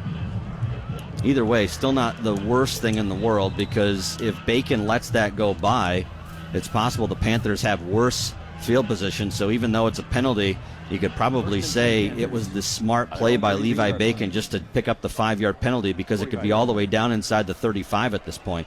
Instead, you get an extra 10 yards maybe. 3 wide, Carter Bourne in the gun with Joey Morales. 1:47 to go before halftime. They'll hand off to Joey. Joey looking for space. Tripped up as he came across the 45 to the 48-yard line. Whitmer's going to have to move. We're not sure why Joey went back inside there. Yeah, he had space to the outside. Definitely had space, and in the 2-minute drill, you got to get out of bounds and save as much clock as you can. 1:29 to go here in the half. 2nd down and 7. Bourne back to pass, throws it near side, short-armed it to Isaiah Hayward, incomplete. Carter rushed the throw as Hayward wasn't even out of his break, and Isaiah turned around and the ball was pretty much there already. Yeah, Carter's definitely aware it's a 2-minute drill. His mental clock's just a little too fast. He had way more time to control the ball and deliver a good pass to Hayward on the outside. So 3rd and 7, 3 wide from the 48-yard line of Whitmer. Bourne gets the snap, looks to throw, rolls to his right, has Morales. He has the catch. He's across midfield. Joey spun down very close to the 1st down. Where do they mark it? Just a yard, half a yard shy. Whitmer's going to go for it here, and why not? Closing in on a minute to go before the break, and Whitmer's going to probably want to take one of the timeouts, you would think, as we're at a minute now. Whitmer scrambling, trying to get set up. 53 seconds to go before halftime. 4th down and 1. Bourne gets the snap. They'll hand off to Jamon. He's got the 1st down and then some across the 40 at the 35, and he's going to be taken down there. And I think Whitmer's going to use one of those timeouts now. Well, clock stops with that first. It does stop with 40 seconds, and Whitmer hurrying. They are not giving in with a timeout. Right back to Jamon. Jamon off the left side. Jamon inside the 30. Flag came in. That's going to be a hold, I think, on Joey Morales. It is indeed.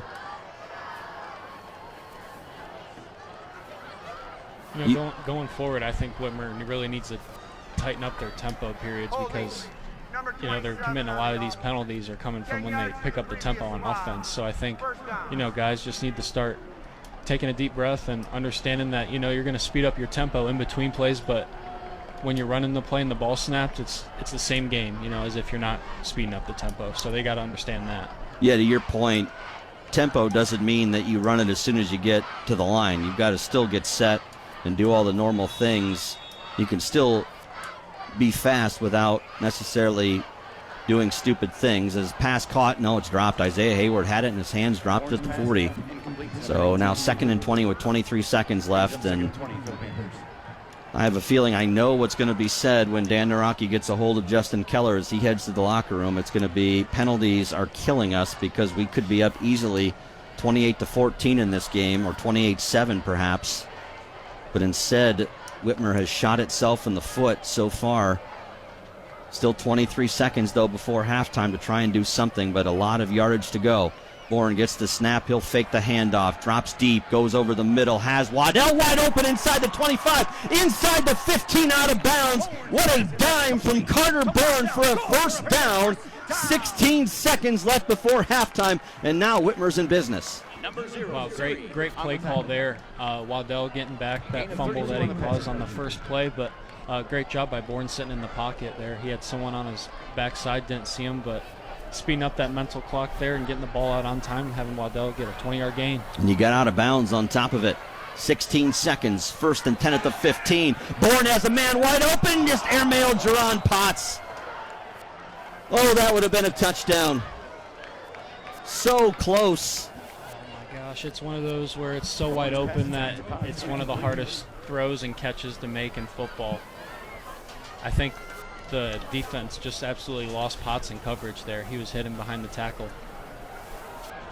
So second and 10 now at the 15 with 12 seconds before halftime. 3 wide. Born in the gun with Morales. Carter gets the snap. He'll look to throw. Comes near side to Joey. Inside the 10. Out of bounds at the 6. To number 5, Morales. So it'll be a 3rd down and 1. And Whitmer's going to have at least one crack at it from first down with 8 seconds. Riley Keller, you can't take all day. You do have your timeout, so you can at least stop the clock. Good job by Joey to get out. It's going to be officially 3rd down and 2 at the 7. But if nothing else, Justin Keller's going to want to try a field goal. Yeah, if I'm Carter here, I'm getting through my first 2 reads, not even worrying about the 3rd and 4th. And if it's not there, I'm throwing the ball away so we have another chance. Jamon Holmes is lined up as a receiver near side. He will move from that wide receiver spot into the backfield with Carter. 2 backs in there, Bourne and Morales. They'll fake the handoff, throws it to Morales. Morales inside the 5, and he's out of bounds at the 4. It's a 1st down, but the clock stops with 3 seconds, and Whitmer's going to have to try a field goal, one would think. Unless Justin Keller wants to talk it over. But it looks like he's already made the decision as LaRue is on. Good job by the Panthers. It looked like there were a few times where they weren't going to get any points out of this drive before half. They still have to make the field goal, but this is basically extra point territory, and we saw Anthony LaRue make a 35-yarder for an extra point earlier this half. Key to note, the Panthers do get the football to start the 3rd quarter. And as I said, I know what the message is going to be. They can't keep committing the penalties. So Bacon to hold. Number 2. Yeah, LaRue's got to have some good confidence going into this kick. Being backed up on the PAT was a really tough situation for a kicker he hasn't seen all year, so I can imagine he's got a lot of confidence with this kick coming up. This is officially a 23-yard field goal from the left hash. Snap is back, hold is down, LaRue's kick is up, and it knuckles through as time expires to make it 17-14 here at the half. And what could have been on a couple of things, the Panthers, you say game of inches, that's kind of the way it has been here in this first half. So close to executing at a high level, but just not quite all the way, as Dan has Coach Keller. Dan. Coach, a tough physical first half. We'll keep it short and sweet. What have you liked in this game so far, and what do you want to see out of your team in the second? Well, we need to clean up the penalties. Those were ridiculous. We kept their drive alive for them, and then we just got to be more disciplined in the second half. What I do like is our run game is exactly what we thought it could be that first half. We got to keep doing that. Thanks, Coach. Thank you. Thank you, Dan. Thank you, Coach Keller. We're going to step aside. 17-14 here at the half. The Victory Auto Mall halftime show coming up after this timeout on Q105. Back here to Whitmer Memorial Stadium at the half, where Whitmer kicks a field goal at the dying embers of the first half. They lead the Anthony Wayne Generals 17-14. Welcome into the Victory Auto Mall halftime report. Dan Rocky back with you, and as you heard Coach Keller say at the very end there at his interview, like obviously the penalties are what was frustrating him, but he did focus on the success of the rushing attack. He said in pregame that's what he wanted to do, was establish the ground attack. And I'll give you one quick stat. I don't want to steal Chris's thunder, but Whitmer having no problem in that category. 158 yards on 22 rushes so far in this one. That will be the aspect of this game to look at going forward. Halftime here at Whitmer Memorial Stadium. This is the Victory Auto Mall halftime show here on Q105. The Panthers right now leading Anthony Wayne at the break 17-14. A late field goal from Anthony LaRue put the Panthers up by 3. Riley Keller, we talked about it before we went off the air, but I think it's bearing of repeating again. Whitmer really not doing themselves any favors when they go tempo. You can tell it's having an effect on Anthony Wayne. We saw it on that second touchdown drive because Whitmer pretty much went tempo the whole time and remained penalty-free. The problem is the other times they've gone tempo, they commit penalties, and that kind of stalls the drive out. Yeah, now if you're Whitmer's coaches, you're kind of thinking, what do we want to do in the second half? Do we want to keep that tempo going because it's costing us yards, but at the same time, it is wearing down that Anthony Wayne defense. And so, that's something you got to look to your quarterback for, is to get that tempo rolling and make sure everyone's set. And that's something they definitely need to clean up in the second half if they want to keep doing it moving forward. So much of that, as we said, when you've got sophomores, because Anthony Wayne had a same issue a few times in that first half as well, where guys were not getting set. You know this as a quarterback, but tell the people at home why or how important it is when you get to the line to make sure everybody's set. I know it sounds very basic, but it's one of those things that I think when you're young and you're out there and you're trying to get pace and kind of move quickly, you forget all of the little things you need to do to check off before you snap the ball. Yeah, it's hard to forget that as a young quarterback, but it's just one of the very basic first things you got to learn as a quarterback, is to have that peripheral vision on the line of scrimmage. And, being in the shotgun helps, so you get a view of everything.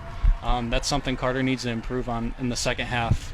You not sure who's at fault there, the O-line or Carter, sure. But, that's something that always starts with the quarterback no matter what. So I think it's fair to say Riley Keller never had that problem here at Whitmer. I'm sure his father would disagree. Anyway, let's get to the halftime statistics. We'll start with the team ones. Whitmer, 14 first downs. Anthony Wayne with just 6. Here's where the Panthers really shined. Anthony Wayne, 18 carries, 39 yards on the ground. Whitmer, 22 carries, 158 on the ground. 102 through the air, 129 through the air for the Generals. All told, 29 offensive plays for 168 yards for Anthony Wayne. Whitmer, just 7 more offensive plays, but nearly 100 yards more. 36 offensive plays for 260. Again, at this point in time, at the very least, you could assume that Whitmer should be up 24-14 right now if they didn't shoot themselves in the foot.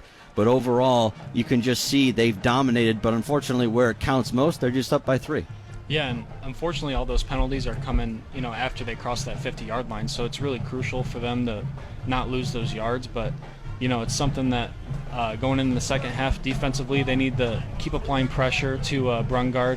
Brungard's done a good job in that second quarter of handling that pressure. Yeah, he did. And definitely, throwing for over 100 yards in that first half is a good sign. So, if Anthony Wayne's going to win this ball game, he's going to be throwing for at least 250 yards tonight. A byproduct of the tempo, time of possession. The Generals with 12 minutes, 47 seconds with the football. Whitmer, 11 minutes, 13 seconds. Anthony Wayne just 2 of 8 on third downs, 2 of 5 for the Panthers. Anthony Wayne 2 of 3 on fourth down. The Panthers 1 of 2, and then red zone tries. Whitmer 3 of 4. The Generals 1 for 2. Individual stats: Roman Morrison, 8 carries, 35 yards, and a touchdown. The longest, that 18-yard touchdown run on the 4th and 1, but he did go out injured in that second quarter, early in that second quarter. Since then, it's been a stable or a cadre of other backs, and if Roman Morrison is out, we said it hurts not just on the offensive side, also hurts on the defensive side. Yeah, he's a crucial part for that Anthony Wayne team, offensively and defensively. So, thoughts and prayers with Morrison. But, next guy up, their running back coming in has been running the ball really hard, and he's shown a lot of good things for them. So, that's something they can look forward to in the second half. Bryce Hutchison, 2 carries for 5 yards. Braden Cesiri, 6 carries for 2 yards. And then Porter Brungard, 1 carry for 1 yard. Porter Brungard, 8 of 11 through the air, 129, 1 touchdown. The long of 41 came on the touchdown pass to Cam Miller. 4 catches, 87 yards for him in the score. Jathan Volts, 2 catches for 29 yards. Eli Donowa, 2 catches for 13 yards. Tackling-wise, Chris Gleason with 8.5. Mateo Harmon with 5.5. Bryce Hutchison with 4.5. Jathan Volts with 3.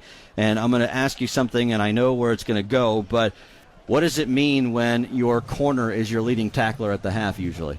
That means your front guys and your guys in the secondary aren't really getting it done. So that's something that definitely needs to change for them. You want to see more tackles out of your linebackers and your defensive line. That means you're stopping them before they can cross that line of scrimmage. Joey Morales, leading carrier for Whitmer, 13 carries, 95 yards and a touchdown. Jamon Holmes, 9 carries, 63 yards and a score. Both of those guys at times absolutely flashed. Joey Morales kind of more than Jamon Holmes did in that first half, but both guys able to lower their shoulder, and they're finishing the runs very hard. They're punishing the Anthony Wayne tacklers when they've come up to make a stop, and you know this better than anybody because you've seen some really terrific backs in your time at Whitmer, as have I. When you're finishing runs strong, eventually the defense starts to wear down quite a bit, and they get a little shy about maybe coming up and making a hit. Yeah, and that was kind of the game plan going into today for Coach Keller and the staff, was to wear down Anthony Wayne just so it affects him on both sides of the ball. But yes, definitely something they need to get going in the second half. Carter Bourne, 10 of 14 through the air, 102. Brandon Waddell, 3 catches for 48 yards. Joey Morales, 3 catches for 16 yards. Kevion Lee, 2 catches for 15. Isaiah Hayward, 1 catch for 17. Whitmer was led in tackling by Chris Simmons with 4.5. Brock Duvall with 3.5. Deron Parks with 3. Brandon Dempsey with 2. And Duvall also with 2.5 tackles for loss in that first half. And those are your halftime stats. Let's go ahead and talk about what our keys to the second half would be. And let's start on this home sideline. We pretty much know that the penalties, one of the things that was talked about, again, the Whitmer Panthers had 9 penalties for 70 yards in that first half. Anthony Wayne just 4 penalties for 18 yards. So 70 yards in penalties, and a lot of them coming because you weren't waiting for guys to get set. And obviously you had the unsportsmanlike, you had the personal foul. You don't like those, but as you said, when you're going tempo, it is so crucial to make sure that you are buttoned up at the start of those plays, because so many of those drives in that first half just really stamped out because Whitmer unable to execute when they needed to.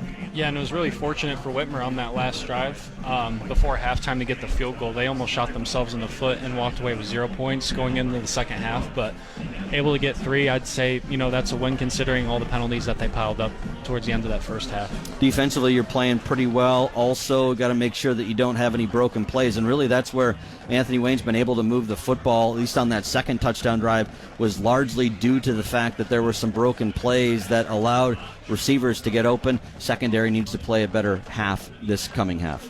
Yeah, that's for sure.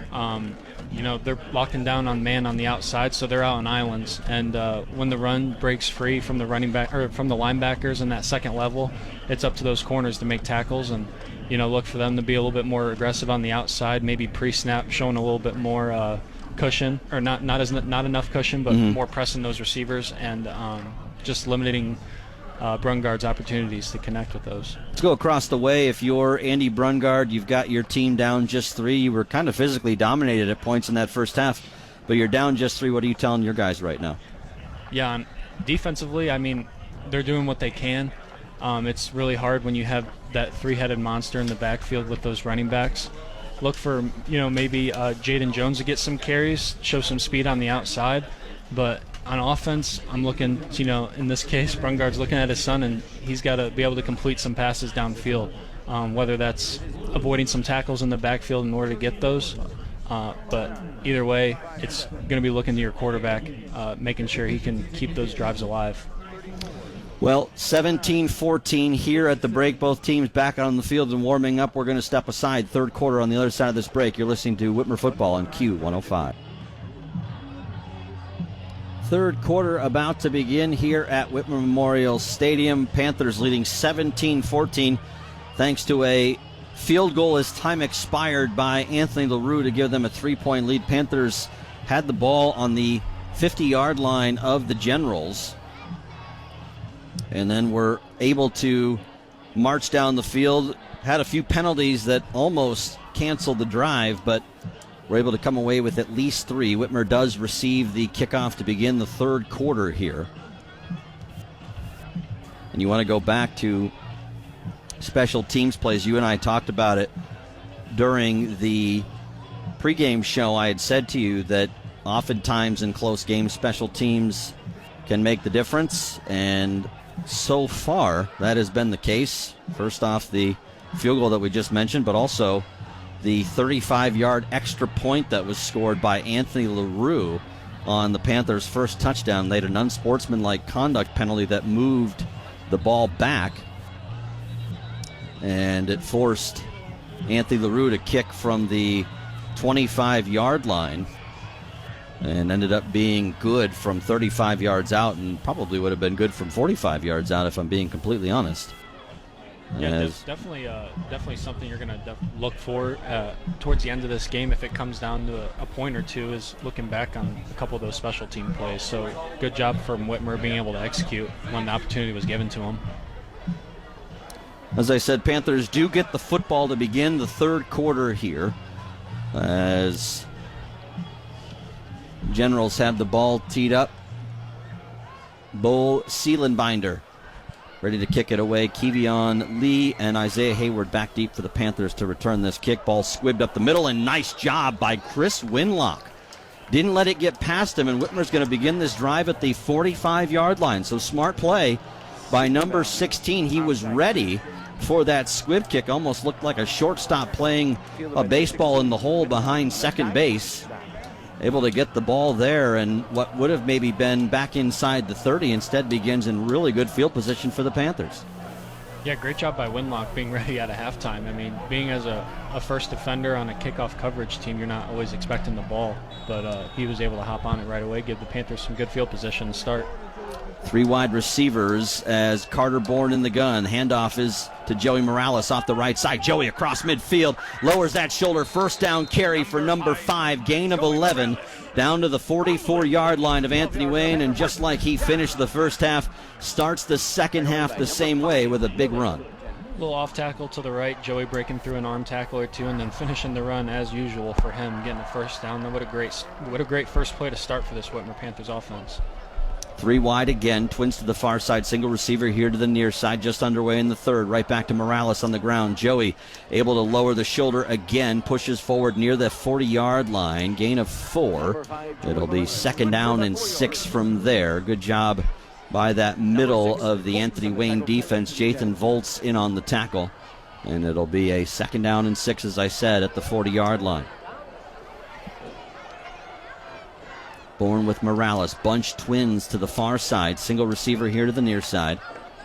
As Waddell in motion on the end around, Brandon gets it, he's across the 40, he's at the 35 and pushed out of bounds just shy of the 30. That's a first down carry from Brandon Waddell, and I'll tell you what I like to see there. Carter Baldwin was blocking his defender, nearly took out a cheerleader about 10 yards off the sideline. Carter Baldwin playing above that freshman moniker next to his name. First and 10, ball at the 31-yard line of Anthony Wayne. Whitmer with three wide again. This time it's Jamon Holmes on the field at tailback. Panthers look back to the sideline. Carter Bourne with some final instructions. Play clock down to 5. Bourne gets the snap, hands off to Jamon. Jamon off the right side, he's inside the 25, 15, 10, 5, touchdown Jamon Holmes. There was no one in sight on the right side, and it's a 31-yard score for Jamon Holmes with 11:01 to play. Panthers strike first here in the third. Jamon, you're always making it look super easy, but when no one touches him, it makes it look 10 times easier. I mean, right there, you saw the speed out of Jamon. He had free space in front of him, and he accelerated really, really fast. Nothing but green grass for Jamon Holmes. 6 points for Whitmer. And the blocking here on the near side by the receiver was absolutely phenomenal. Able to seal off a defender as LaRue's extra point up and good. 24-14, Panthers on top, 11:01 to play here in the third quarter. We will pause for 30 seconds and come right back. You're listening to Whitmer Football, Q105.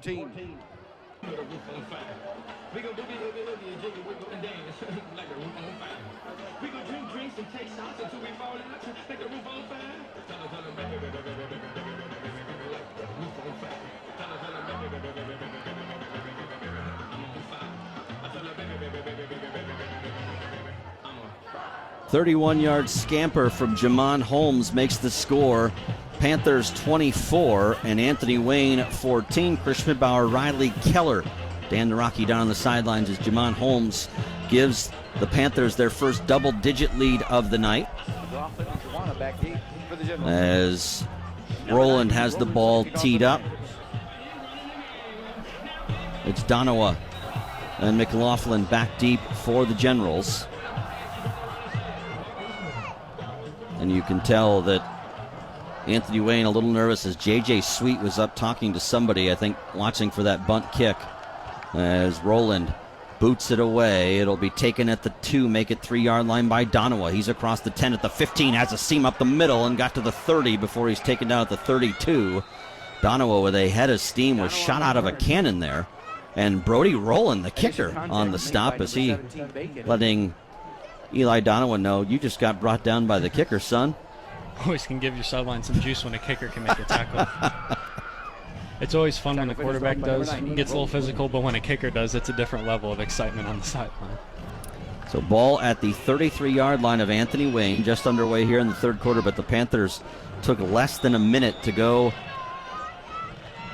55 yards for a touchdown. As Brungard in the gun with trips here to the near side. Porter gets the snap. He'll hand off to Cesari. No, it's incomplete. That's a great job as he was looking for Cam Miller. Chris Simmons came up, able to knock it away. It was actually Jathan Volts that was the intended target. Great play by Simmons to break from his safety position and knock the ball away from Volts. Yeah, great job being able to get around Volts on that play and not cause a penalty there and just deflect the ball, make it a 2nd and 10 for the Generals. I will say that was a great ball fake too by Porter Brungard. Fooled me. Cesari on at tailback. Brungard in the gun with 3 wide. Porter hands off to Cesari. He tripped. Fell forward for a yard maybe, but lost one. A loss of a couple. Turf Monster got him. And it's going to be 3rd down and 12. As they bring in Hutchison to play tailback now. Yeah, I don't blame Anthony Wayne trying to rotate those running backs as much as possible. You don't have a whole ton of experience back there, but when you can rotate them, you keep them fresh and you give your offense the best chance. Trips here to the near side. Watch for the screen pass perhaps. Play action fake. Throw here to Miller. He's caught it, but he's out of bounds shy of the 1st down. And it's going to be 4th and about 2 up to the general 41-yard line. And Andy Brungard has a decision to make, and it looks like he's going to go for it. Nope, strike that. It looks like they're going to punt. Well, maybe not. Looks like they're bringing the big boys on. So they're going to go for it here. It's going to be 4th down and 2 at the 41-yard line. And you hate to sit there and say that this is necessary to run if you're Anthony Wayne, but with the way Whitmer has physically dominated on the other side of the football, Anthony Wayne just has to keep the ball away from Whitmer right now as the play clock down to 1, and that's going to be a delay of game. The play clock is well expired. 25 seconds on the play clock. 25. The play clock is well expired. They just said reset to 25 as the handoff to Cesari. They had to stop that because there was a ton of confusion. The ball was right to Cesari, but they blew it dead, so it'll still be 4th and 2, but the officials didn't do Anthony Wayne any favors on that one.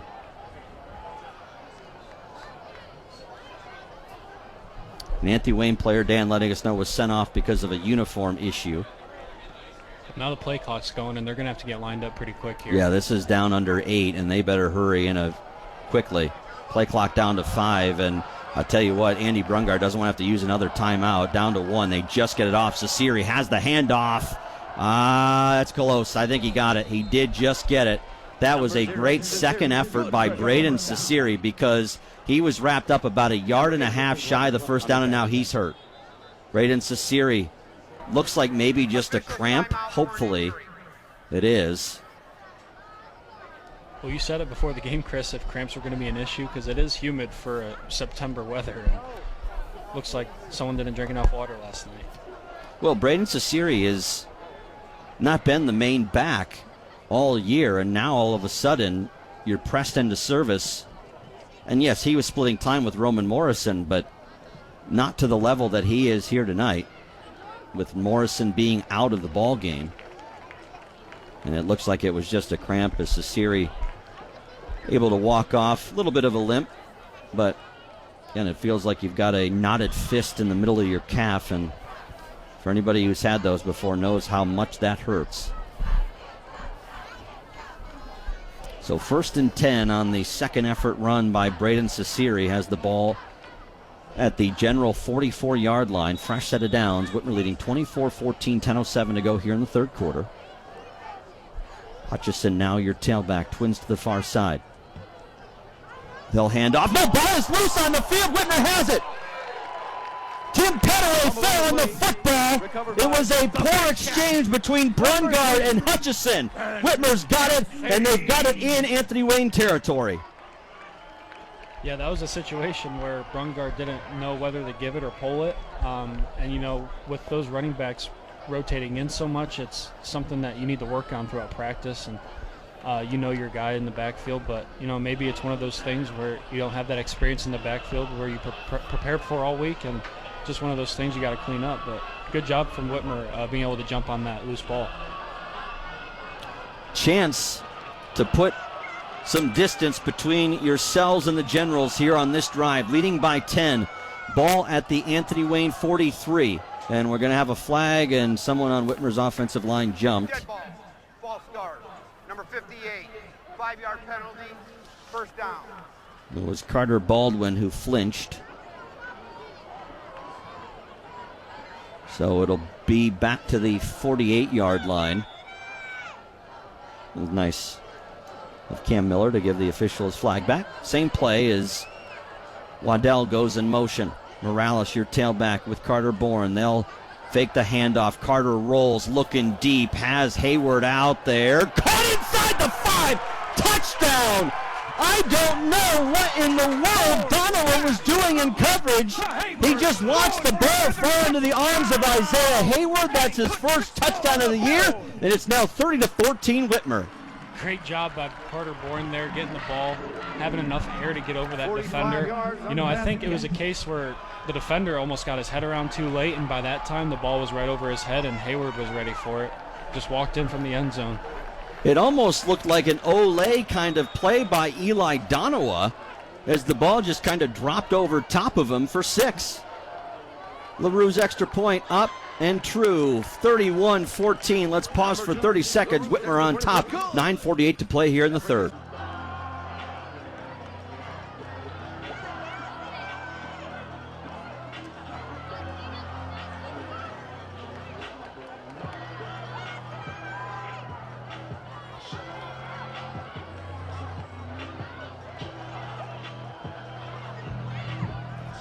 Touchdown pass from Carter Bourne to Isaiah Hayward. That's his first touchdown catch of the year. Has the score now 31-14 Panthers with 9:48 to play here in the third quarter. Panthers have scored 14 points in less than 3.5 minutes.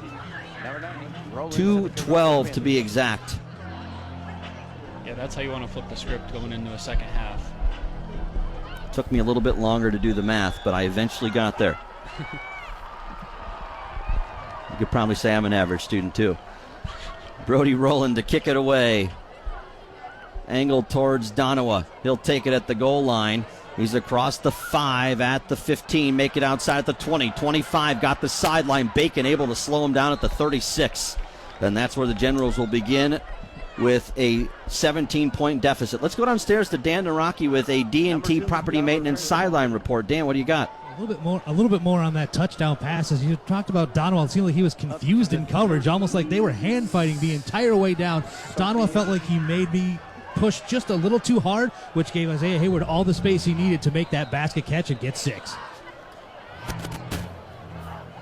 Looks like the Panthers are starting to cramp as L.J. Glover is rolling around in agony at the 30-yard line. So now the dehydration starting to become an issue on both sides.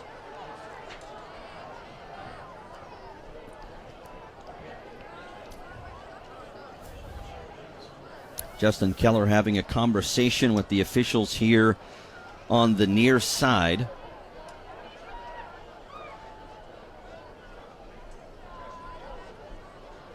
But what a job by Carter Bourne. You usually are pretty good at predicting the shot plays. You didn't speak of one there, so I can't give you the official assist there. No, but I mean, they've been running the ball so well all night. That was actually the perfect play call for that situation because, you know, they had 2 backs in there. Made it seem like Carter was rolling out to the right and just going to find, Kevion here setting up on the 30, but hitting it over top, I can figure why, Dan said he looked confused in coverage because it looked like it wasn't going to Hayward at all. So it literally looked like Eli Donowa didn't really even play the football. It was almost as if he was happy to cede the touchdown to Hayward. Now, obviously, that's not the case, but you just wonder, as Dan said, was it confusion? Was it maybe a little bit of a shove by Isaiah at the end? No one really knows. It doesn't matter because it counts for 6. Handoff to Sasiri, able to try and get away from one tackler, but cannot get away from Tim Petaway, who brings him down for a gain of, well, maybe 1 on the play. It looks like they're going to mark him for no gain, so it'll be a 2nd down and 10 at the 36-yard line.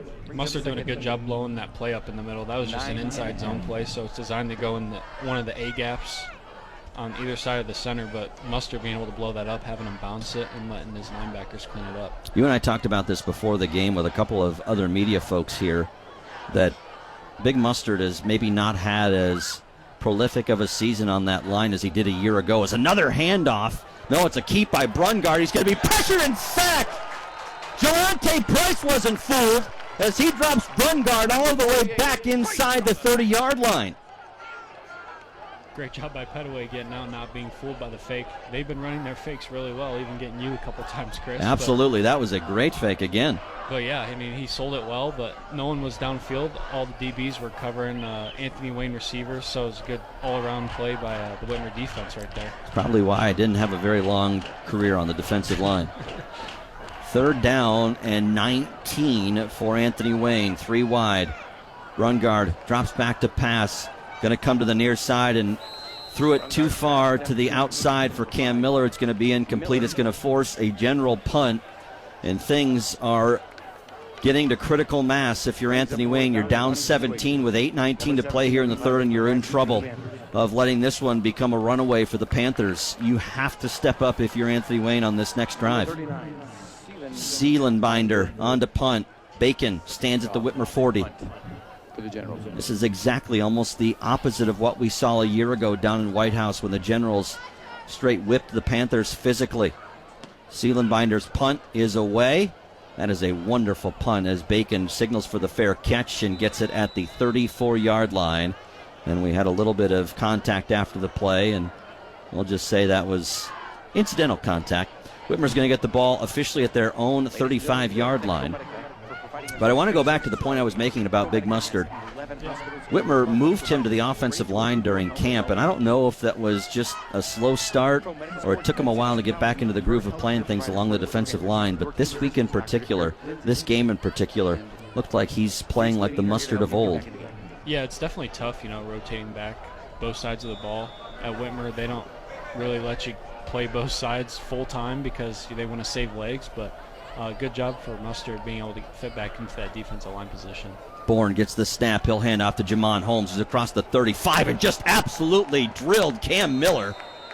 Oh boy, that won't go as a prolific gain, but Cam Miller may be seeing stars right now after he got popped by Jamon Holmes, and he lowered his shoulder. It's a gain of 5, make it 2nd and 5 from the Panther 40-yard line. I think I felt the ground shake when his head hit the turf right there. That was about as low as a shoulder could get from Jamon Holmes. 3 wide again, Bourne with Holmes. Man in motion is Waddell. They'll hand it off to him again. Waddell with a head of steam around the outside, close to that 1st down as he goes out of play at the 45-yard line of Whitmer. They're actually going to say he stepped out at the 46. So it'll be a 3rd down and 1 upcoming for the Panthers. Number 5, Miller on the tackle. Morales will come on. They'll move Waddell off. 2 backs will be in the gun with Carter Bourne here on 3rd and 1. Brings up 3rd and 1 for the Panthers. This is that point in time where they start putting Morales in that wing position, getting him out in the flat a little bit. But it's something they didn't show in the first half, so maybe it's something they want to show in the second, catch Anthony Wayne off guard a little bit. Instead, they'll go to Jamon. Jamon able to push forward for the 1st down. Still pushing forward up near midfield. And what was a 2-yard gain becomes a 7-yard gain. Just tells you the strength of Jamon Holmes. I was talking with Coach Keller yesterday. Said Jamon's got an offer from about everybody in the Mid-American Conference. But with the way he plays, Coach Keller and I saying he fits like at a Indiana or an Iowa perhaps, as that classic running back build. And the beauty is we get another year of Jamon Holmes after this one. Bourne tried to get it to Morales. He did as Joey slipped. That's the second time tonight we've seen Joey slip. And you do wonder, Number 5. when you're playing on that Panther at midfield, I don't know what would cause that necessarily, but when he's tried to cut in that big yellow part of the field, he's had a little bit of trouble with the footing tonight. It was a good job by Joey just to get the handoff because Carter would have fumbled the ball otherwise. So it's a loss of 1 on the play. It's 2nd down and 11 at the 49-yard line of Whitmer, and the Panthers taking their time here. 3 wide receivers, Potts the tight end, and Joey in the gun. They'll hand off to Morales up the middle. Joey across the 45, another first down run. Number 5. Just absolutely bruising ankles and egos right now. Number 9. Joey Morales and Jamon Holmes out-muscling, out-physicaling the Anthony Wayne Generals. 1st and 10, ball to the General 39. Yeah, and it was exactly the game plan that Coach Keller told us we were going to see, and this is what they're doing, is wearing them down with those inside zone runs. When Ken Winters was the head coach here, the first year that they played the Generals here in the NLL, this was sort of the same game plan. Handoff to Waddell off that right side on the end around. He's across the 35. Waddell going to be taken down at around the 31-yard line. And actually mark him at the 33. That seems like a pretty conservative spot. It looked like he got at least to the 32. Forward progress should have been there, but instead it'll be a gain of 5 on the play. Gain of 6, 2nd down and 4. I can mark it at the 34-yard line. 5:20 to go here in the third. Whitmer on top, 31-14. Bourne in the gun, 3 wide. Carter gets the snap. He'll hand off to Joey off the right side. Joey lowers the shoulder. Got to the 31, maybe 32, and taken down there, and going to bring up a 3rd down. Be a 3rd down and 3 upcoming for Joey Morales. 4:50 and counting here. Yeah, now you're going to start seeing some tempo from the Panthers offense starting to slow this game down. Being up by 3 scores is a little bit different. You want to play it a little different as an offense, and right now you're seeing that. They went fast in the first half. Now they're going to slow it down, eat up as much clock as they can while still grounding and pounding that football. 2 backs in the gun. They go to Jamon this time. Jamon, that's a great job by Anthony Wayne's defensive front. That is the first time that Jamon Holmes was stopped in his tracks. Give credit to number 6, Jathan Volts, and also Mateo Harmon. That's a linebacker that Andy Brungard said came out of nowhere during camp and won the middle linebacker job. So 4:10 to go here in the third and counting. And it's going to be a 4th down and 3 for the Panthers at the Anthony Wayne 33-yard line. Same formation, 2 backs in the gun. And Carter and the offense look back to the sideline. Whitmer leading 31-14 here in the third. And Bourne just got a player to jump. And how is that not a flag? Wow. Max Grabarczyk fell across the line. And no flag. Timeout taken by Whitmer. 3:44 to go here in the third. We'll step aside. You're listening to Whitmer Football, Q105. We would like to thank Sidelines Sports Eatery for their continued support of Whitmer Athletics. Please visit Sideline Sports Eatery before and after the game. The kitchen remains open late. Sideline Sports Eatery, proud supporter of your Whitmer Panthers. Out of the timeout, we'll see what Whitmer elects to do. They have it 4th down and 3 at the 32-yard line of Anthony Wayne. Panthers electing to go for it as they should. But we'll see exactly how they elect to attack this 4th down. 2 backs in the gun. Bourne gets it. They hand off to Jamon, and what a great job as Anthony Wayne's going to stop it on downs. Bryce Hutchison came in, made the stop. It's a turnover on downs. And give Anthony Wayne credit. They were at a critical point in this game where they had to get off the field on a stop, and they do there. Turnover on downs. Yeah, you said it, Chris. That was a point for the Generals defense where they had to get a stop to make it feel like they had a chance in this game. This third quarter has kind of flown by. We only got 3:30 left, so it's going by quick. And before a matter of time, with the Whitmer offense slowing this game down, the clock's only going to keep going and going. So their chances are limited, but it's now time to turn to your offense and hope they can put a drive together. 3 wide for Porter Brungard. Ceciri, your tailback. They'll hand off to him. Ceciri trying to find space. Did up the middle. Good job by Braden Ceciri to find some space. Great patience on his part. And he's cramping up again. First down run. But the issue that he had on the last one comes back to bite him here. So a timeout because of an injury with 3:30 to go here in the third quarter.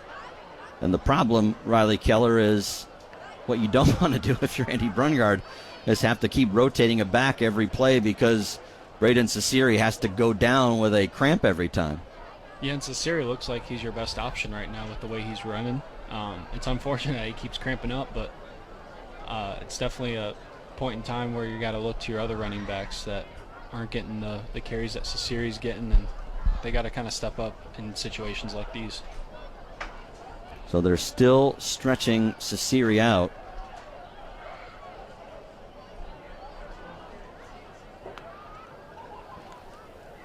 And we'll see what they elect to do because this is a long stretch.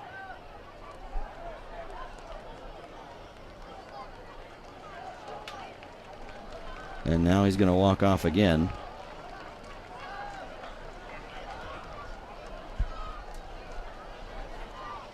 So 1st and 10 will be upcoming from the 42-yard line.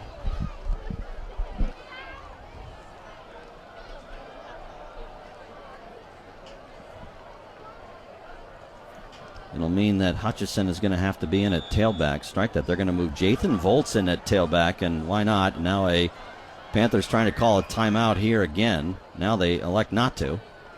As the handoff is a fake. Brungard throws. Going to have to get rid of it as Petaway was breathing down his neck. Incomplete. It'll be 2nd down and 10. Could be discussing a grounding that did not get back to the line of scrimmage. You are correct, and they are discussing that at the 30-yard line. What is it, 15 or 10? I believe it's 10 and a loss of down. It was really close because the running back was out in the front. There it is. Grounding against Brungard. Brungard's, pleading the case there, but his running back was about 5 yards past the line of scrimmage, and where Brungard let go of that ball, it didn't even get, 5 yards behind the line of scrimmage. So I think it was definitely worth a grounding call. So the ball's going to go back to the 30-yard line, even further back. Oh boy. Yeah, it's from the spot of where he let the ball go, so they're going to back him up pretty good. Ball's going to be at the 26-yard line. My brain cannot compute that. 2nd down and 26 to be exact at their own 26-yard line. 3:17, clock stopped here in the third.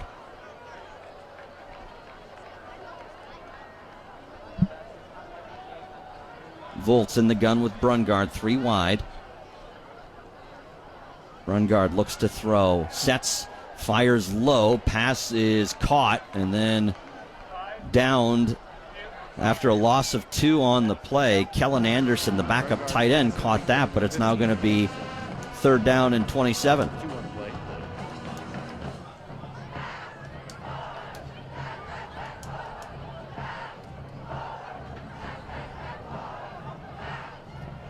.250 to go here in the third. This has really been a nightmarish series for Anthony Wayne. As the play clock down to 10, they just look discombobulated now. They are looking to the sideline, and I think Andy Brungard may have to take a timeout. Clock is down to 4. And there it is. You don't normally see an Andy Brungard coach team have the difficulty being mentally sharp like they have tonight.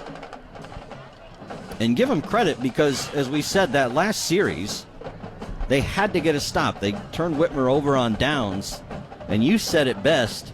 Now the offense has to do their side of the work, and it's been absolutely nothing but misery on this set of downs.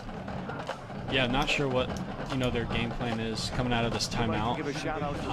Maybe pick up half the distance you need for the first, and you might go for it, but it's one of those weird situations where you're not sure if they would go for it in a situation. I mean, what is manageable here? That's the other question. I mean, you're Right. 3rd and 27. You've got to get probably 20 yards just to make it even a thought in your mind. Right. Empty backfield, Brungard with 5 wide receivers. 2:33 to go here in the third. 3rd down and 27. Screen pass is caught by Volts. He's across the 30, and he'll go no further as he's taken down by Brock Duvall at the 35-yard line, make it 34-yard line, and just a conservative call by Andy Brungard and his staff offensively, because the last thing you want to do is give Whitmer great field position on a turnover. So Seelenbinder on for the punt. Bacon will stand inside the Panther 30-yard line as we're under 2 to play here in the third.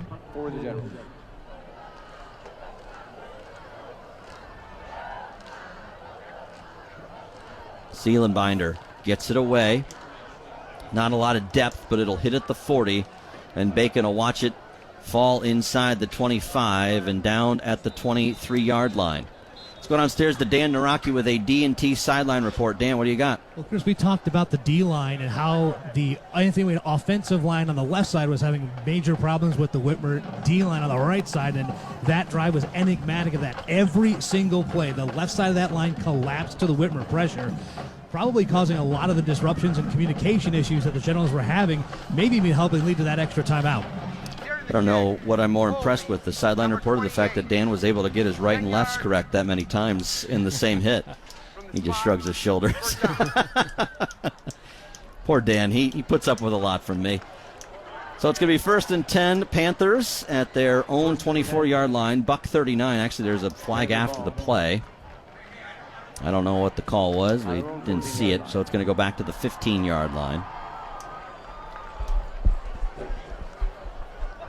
So the Panthers will have their work cut out for them if they want to get another score.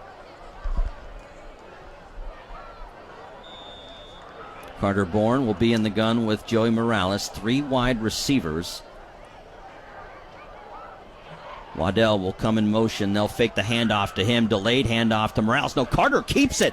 He's across the 20 and gets out of bounds. Smart play by Carter Bourne. You always get a little nervous when he takes off with the football. We saw what happened in that Detroit King game when he got knocked out with the concussion. He's been wearing one of those Guardian caps ever since, as it's a 2nd down and 3 upcoming for Carter Bourne. Yeah, I guess we could say he learned his lesson stepping out of bounds as fast as he could on he that got out of bounds absolutely as quickly as possible. 3 wide again. Morales, your tailback. This time they do hand off to Joey. Joey off the right side this time will get the first down to the 25. And it'll be a fresh set of downs with 1:27 to go here in the third quarter. Again, Whitmer leading 31-14. They scored 2 touchdowns in 2 minutes and 12 seconds as we got another General slow to get up. That is Cam Miller, who is cramping, and he is going to have to be helped to the sideline. This is exactly what Justin Keller wanted to see. He wanted to see this team get worn down, this Anthony Wayne team get worn down as this game went on. And we have indeed seen that here in this third quarter. It's been Braden Cesari who's had cramps. We've seen Jathan Volts cramp up a little bit, and now we're seeing Cam Miller, the star wide receiver and corner, start to cramp up a little bit. And the problem is these guys have to come off the field as well. So even if Cam is able to stretch out that calf, you've got a backup in, likely going to be Wyatt Carroll, a sophomore, and you wonder if On 1st and 10, maybe you start trying to pick on the backup safety. I'll take that as you calling your shot play. I think it was about as close as I'm going to get to calling a shot play there. I'd have to agree with you, Chris. I mean, I think that's something the Whitmer coaches can see. I mean, I know when I was playing, when we noticed a backup DB was in, we always wanted to try to take advantage if the situation called for it. 40 seconds on Actually the play shifted clock. J.J. Sweet in as the free safety. Still a backup, though. As Bourne in the gun with Morales, 3 wide. Carter back to throw. They'll come here the near side. They found Joey out in the flat. In fact, that is Joey. I was correct. Out of bounds. No, that was Brandon Waddell. I was correct. I second guessed myself. So it's a first down catch for Waddell up across the 40 to the 41. Those 6 and 5s look very similar, especially when guys are tackling players. 3 wide again. Whitmer quickly back to the line of scrimmage. Ball at the 42-yard line of the Panthers. Twins to the far side. Single receiver to the near side. And Bourne calmly directing this Whitmer offense.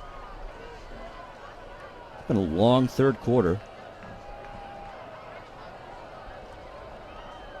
3 wide. Bourne gets the snap. He'll hand off to Morales around this left side. He's across the 45 and just steps out shy of midfield. Going to be a gain of 6. It'll be 2nd down and 4 at the 48-yard line of the Panthers. Yeah, Whitmer's really slowing this tempo down, as you can see. I mean, they're eating up all that play clock, making sure the clock runs down. But, they've been getting out of bounds the last couple plays. Look for that in the fourth quarter, though. They're going to really have these long, methodical drives that maybe end in a touchdown to even extend this lead. Bourne gets the snap. He'll look to throw. Goes to Waddell again. First down catch. Brandon stays on his feet somehow. They're going to say he touched with a knee. That was awfully close, but it's a first down catch to the 47-yard line of Anthony Wayne. And if Waddell was allowed to stay upright, who knows where he would have ended up. I guess you got to sell it one way or the other. So Jamon Holmes will sub in at tailback. He'll give Joey Morales a breather. Both guys have been phenomenal tonight. 3 wide as it's Hayward lined up to the far side. Bourne to Jamon. Jamon up the middle, wrestling his way forward near that 40-yard line of the Generals. He was tackled Number 9, Harmon. by Mateo Harmon, but the problem is, and now there are 2 Generals cramping on the field. But the problem with the tackle was that Jamon Holmes got thrown forward for about 3 extra yards on the carry. Now, part of that's how hard Jamon is running. But if you're going to make a tackle, you usually don't want to give the guy, spot him 3 yards. Not a drunk toss out of a bar or anything like that. That's been the main difference right here between the 2 running backs on both sides of the ball on both sides of the field for these 2 teams. Joey gets 1 or 2 carries, gets his 10 to 15 yards, and on the same drive you get Jamon Holmes in there with fresh legs. When on the other side you got Anthony Wayne, and they're letting the running back go the entire drive or until he starts cramping, and then he gets replaced. So Whitmer's got a good rhythm, and with the way they're rotating the running backs, Anthony Wayne, they're just hoping and praying one of these guys can step up whenever they're in. Well, and you said something that I'm surprised we haven't seen yet, which is Jaden Jones, and maybe we'll see a little bit of that in the fourth quarter as time officially expires here in the third. Whitmer leading 31-14. We'll see if we do get Jaden Jones after the turn. Panthers up by 17. You're listening to Q105. Fourth quarter about to begin. Whitmer up 31-14. Chris Schmidbauer, Riley Keller here with you. Let's go downstairs to Dan Naraki. He's got a check of our Hindsight Pizza scoreboard. Dan, what do you got? Fourth quarter action. Finley leading Clay 27-0. It's Patrick Henry trailing Liberty Center 35-6. Springfield on top of Bowling Green 20-14. And 2 finals, Napoleon beating Southview 42-8 and Perrysburg topping Northview 48-6. Thank you, Dan. That Napoleon score kind of surprising. Hand off to Jamon Holmes. Jamon across the 35, cuts outside at the 30, 25-20, inside the 15, and just knocked out a play after a big run as Braden Cecere does it on the offensive side. Now he knocks his counterpart out of bounds. But it's a big run by Jamon Holmes, 1st and 10 Whitmer inside the general 15. And he has nothing but, when he has green grass in front of him, there's really no stopping Jamon Holmes. 26 yards in the carry. He did a great job visually of just bouncing it to the outside. You know, that's something maybe he's going to look at the film room. That was a great run, but he had his right arm was covering up the ball. Instead, you know, he's got to switch the ball over when he can. You know, maybe in a situation like that he didn't have a chance to, but This time they hand off to Joey. He's at the 10, inside the 5. Touchdown, Joey Morales. That's a 14-yard score, his second of the night. And make it 37-14, Whitmer 11:48 to play in this one. And Riley Keller, I don't want to say this one's over, but it's starting to feel like the Panthers have pretty much bullied their way to a win here tonight. Long way to go in the fourth, but the Generals have been pretty feckless offensively since that touchdown catch in the second quarter. As LaRue on for the extra point, kick is up, and somehow got it through. That was an ugly extra point, but it went through. 38-14, let's step aside for 30 seconds and come right back. You're listening to Whitmer Football.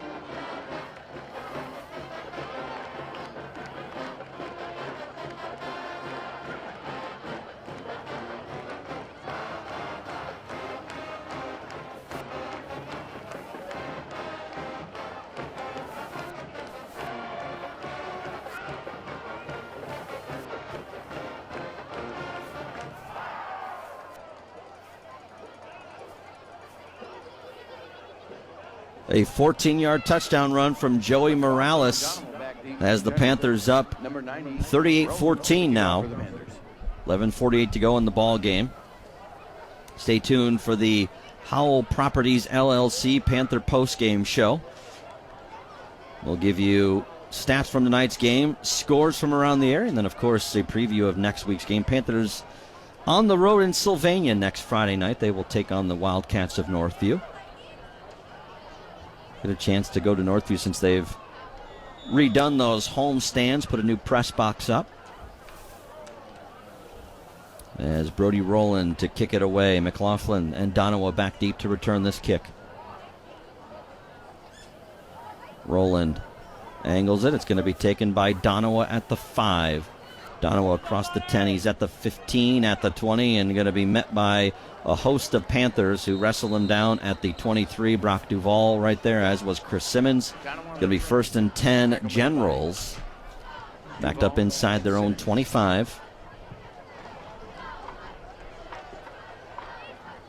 And Whitmer in the driver's seat in this one, as the Generals will have it 1st and 10 at their own 23. They've kind of run out of steam into what to say because it's been the same thing pretty much this entire ball game, especially since midway through that first quarter when the Panthers have just physically beaten up Anthony Wayne. And as I said, this is the exact opposite of what we saw in White House a year ago. Whitmer was blown off the ball on almost every play as Brungard throws it incomplete. Was looking for Davion Parker. Parker's got some size on him. He does indeed. Davion Parker goes 6'4", 217. I have to imagine Alex Geisel, the new boys basketball coach out at Anthony Wayne, probably, if he hasn't already, will make an appointment with Davion Parker on Monday. By the way, speaking of basketball, congrats to Avion Franklin. As Brungard hands off to Cesari, and oh my goodness, Zach Aubrey introduces himself quite rudely. Wow. My jaw just hit the floor, Chris. That was, he came screaming off the right side and sent Cesar throwing. Loss of 2 on the play. My gosh. That was a loss of 2 on the play. And if I were Braden Cesare, I think I would have cramped up again on purpose. I don't think I'd want that to happen to me again.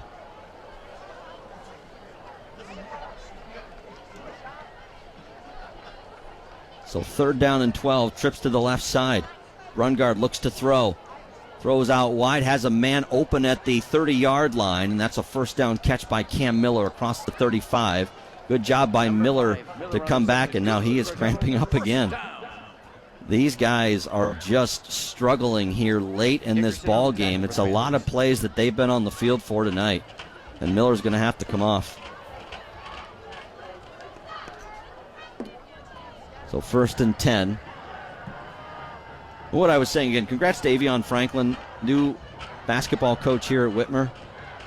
I told you I felt old because he graduated in 2016, and now you got guys who you cover starting to become head coaches. Handoff to Cesari again. Spun off one tackle, got to the 41-yard line of Anthony Wayne. But Avion Franklin was the JV coach under Anthony Stacy, played basketball at Whitmer, was an assistant as well when Ryan Brown was the head coach here.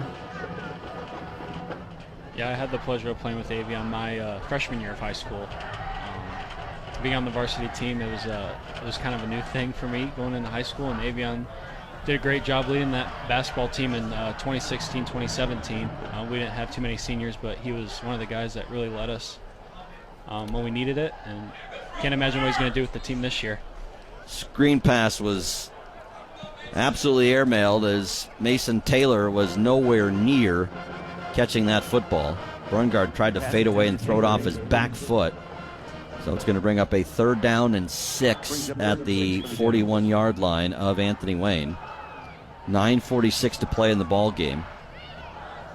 Well, Anthony Stacy went back to Bowling Green as an assistant. We wish him nothing but the best. But neat to see a guy who's Whitmer alum take over the reins of that program. Pass is caught by Taylor on the screen, able to break one tackle, but not go any further as Dom Arndt there to help clean up, as was Brock Duvall. It's going to be a gain of 2. It's going to be 4th down and 4 upcoming, and Anthony Wayne, I think, has no recourse but to go for it here. And they're going to punt. And you can hear it from upstairs. You just heard someone scream white flag, and that's exactly what the Generals are waving. Generals will bring Bo Seelenbinder on to punt. And it's Bacon at the 25. Under 9 to play. Whitmer leading 38-14. High snap. Seelenbinder able to get it and punts it away into the night sky. Bacon signals for a fair catch, and he will do so at the 24 with 8:48 to play in the ball game. Let's pause for 30 seconds and come right back. You're listening to Whitmer Football, Q105. Ladies and gentlemen, Lydia Moyer.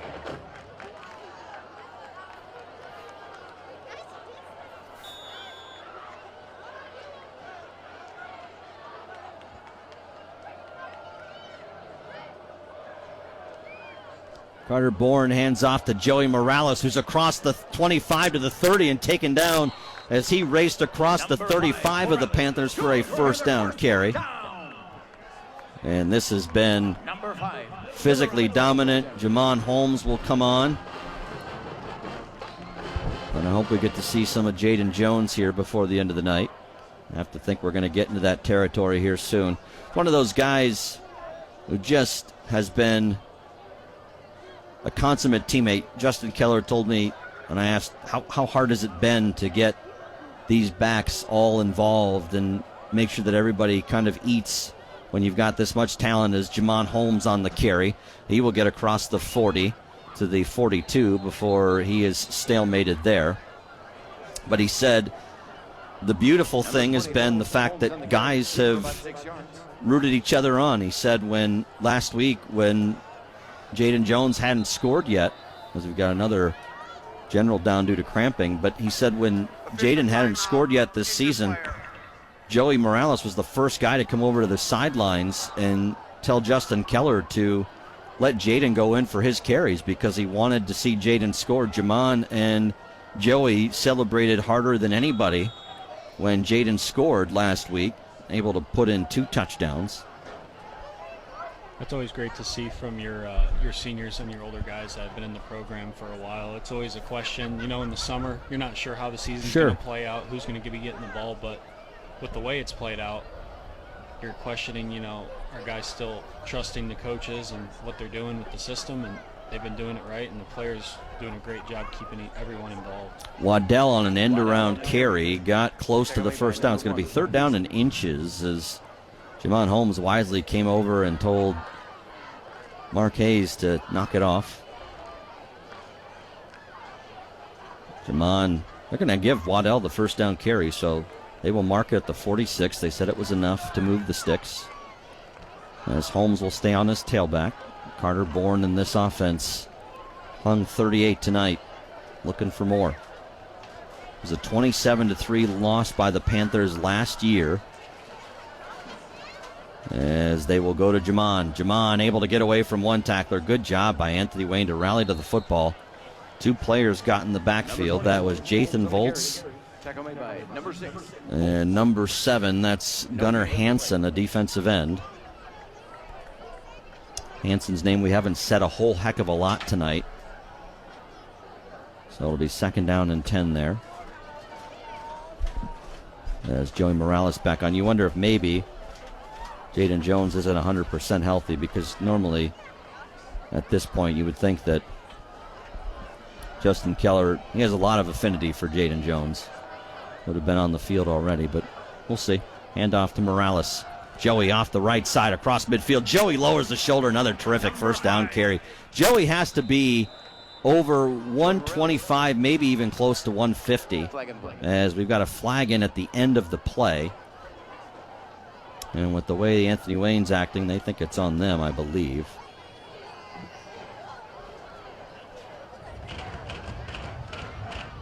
Didn't see it. Came in from behind the play. So usually that's some kind of personal foul, one would think. Oh, no, they're going to call a hold on Whitmer. That is a really interesting spot to call the holding call. Usually you don't have the back judge as the guy that's throwing that flag. So it wipes out the gain by Morales. So much for my thought about 125, 150 rushing so far. So it'll be 2nd down and 9 at the 47-yard line of the Panthers. 6:12 and counting in the ball game.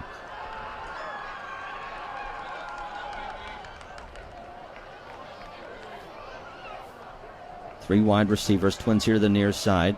Kevion Lee to the far side.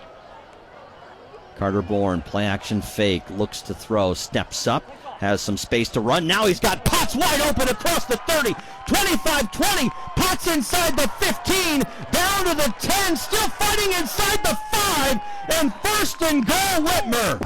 Wow! That was unbelievable vision by Carter Bourne to find his tight end, and then Jerron Potts absolutely bowling his way down inside the 5-yard line.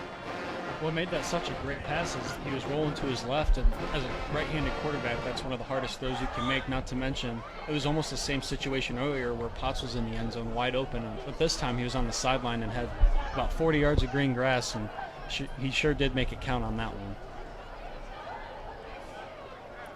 Kevion Lee running around trying to figure out where he's supposed to line up, trips to the far side as Morales in the gun with Bourne. They'll hand off to Joey. Joey inside the 5. That's 6. Joey Morales with a trifecta of touchdowns tonight, make it 44-14. And that clock's going to be running now as it's a 30-point deficit for the Generals. Well, Riley Keller, you asked for a running clock, and I didn't know if you'd get it. But you are going to get it with 5 minutes to go in the ball game. It counts. I'd say it counts. It does count. We got some laundry on the yeah, I think some frustration on both sides. Whitmer probably reacting to it, but you have to imagine Anthony Wayne, a little bit of a bruised ego here tonight, as they have been physically dominated tonight by the Panthers, and that was something that we saw a year ago down in White House. Unsportsmanlike conduct against Anthony Wayne. Did that go to Whitmer's side too as well? Or I couldn't tell.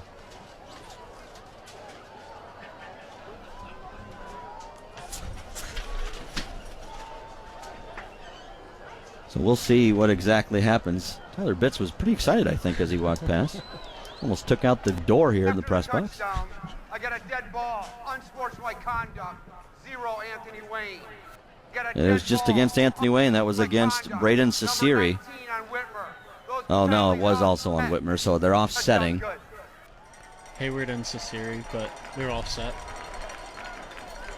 Not that you're going to be happy if you're Justin Keller, but as far as the Panthers are concerned, no real harm there.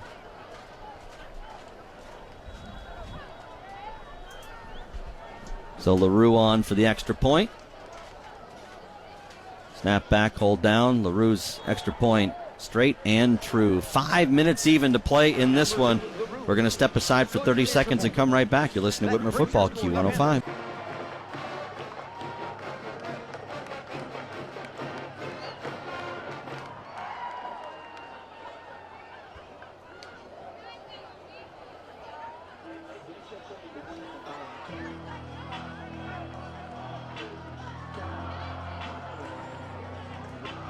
Third touchdown run of the night for Joey Morales has the Panthers up 45-14 over Anthony Wayne, and Whitmer going to be riding high after this one, and rightly so. They physically have dominated Anthony Wayne here tonight on both sides of the football. And not that you want to put everything on an injury, because that's not the only player that matters, but you wonder how much did losing Roman Morrison hurt.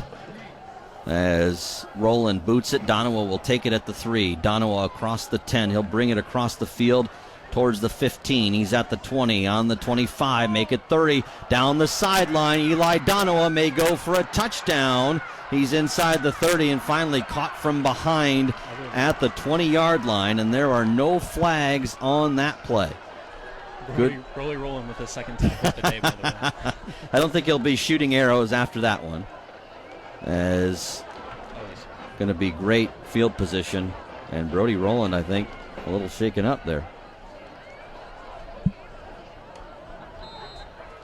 If that is Rowland, that's not what you want to see for your kicker. Looks like he's grabbing the hand. The good news is you don't need your hand to kick, I suppose. Yeah, Zach Aubrey was pointing to his arm. I think that's what they're going to be looking at. Can you kick with a broken arm? That's the question. Not to make light of it, but... Yeah, no, I mean, if you're not using it. Tore my left labrum my junior year. That's true. It was your non-throwing arm. It didn't matter. Yeah. Just wrap him up in a club and off we go. Yeah. Certainly nothing but well wishes, though. Hopefully nothing too serious there. Yeah, but Rowland is laying on his back at the 20-yard line. Anthony Wayne's going to have it at the 18-yard line with 4:02 to play in the ball game. And 45-14, your score right now. Whitmer absolutely bullying Anthony Wayne here tonight. You could not have executed a game plan any better when you look at what Justin Keller had said to us before the game. He told us he wanted to wear this team down. He told us he wanted to physically dominate this Anthony Wayne team, wanted to tire him out. And that is exactly what we have seen tonight.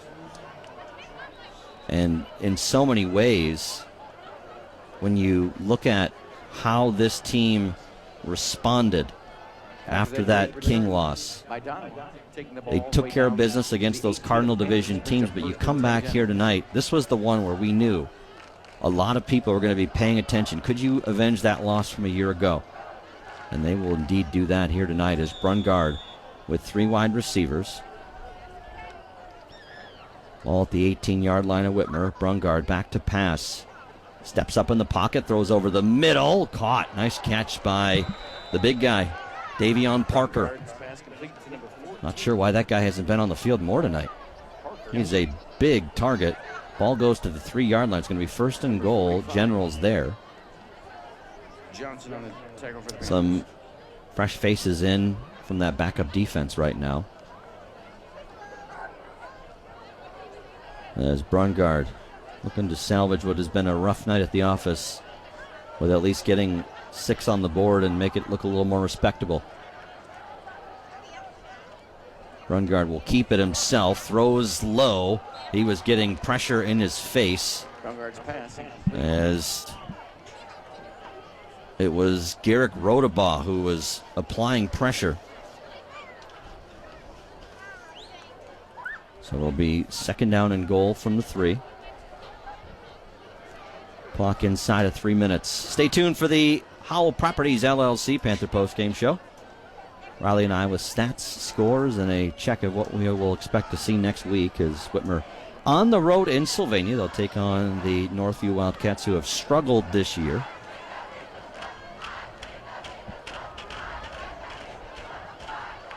.230 to go now. Brungard will hand off to Cesiri. He slipped and fell at the 2, Number 0. and it'll be 3rd down and goal from there. Gain of a yard. Closing in on 2 to play in this ball game. Brings up 3rd and goal for the Yeah, these guys coming in for the Whitmer defense are going to probably take a lot of pride in trying to not let Anthony Wayne punch one more in before this time expires.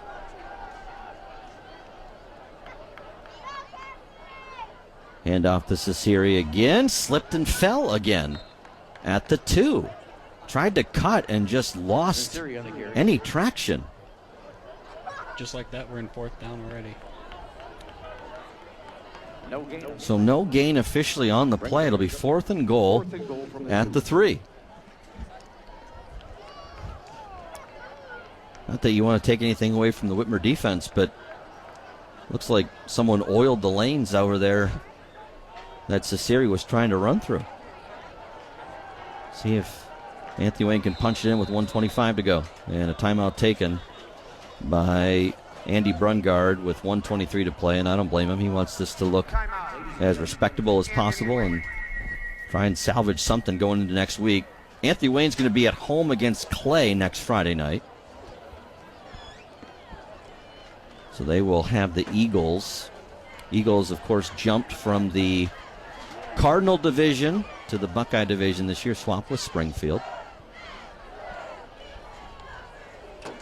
Justin Keller getting a big hug down the sidelines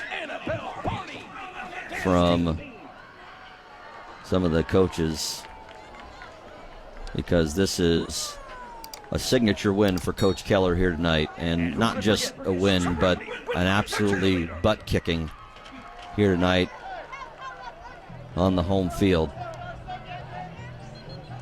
But they want to close it out in style. Madden Canyon Brown, the big fella, will come in along the defensive line. He goes 5'11", 348.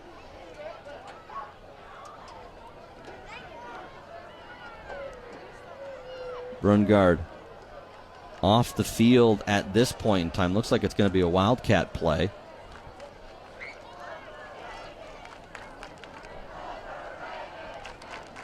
They've got Mason Taylor, the tight end, in as a Wildcat. They send a player off. It's Brungard lined up in the near slot.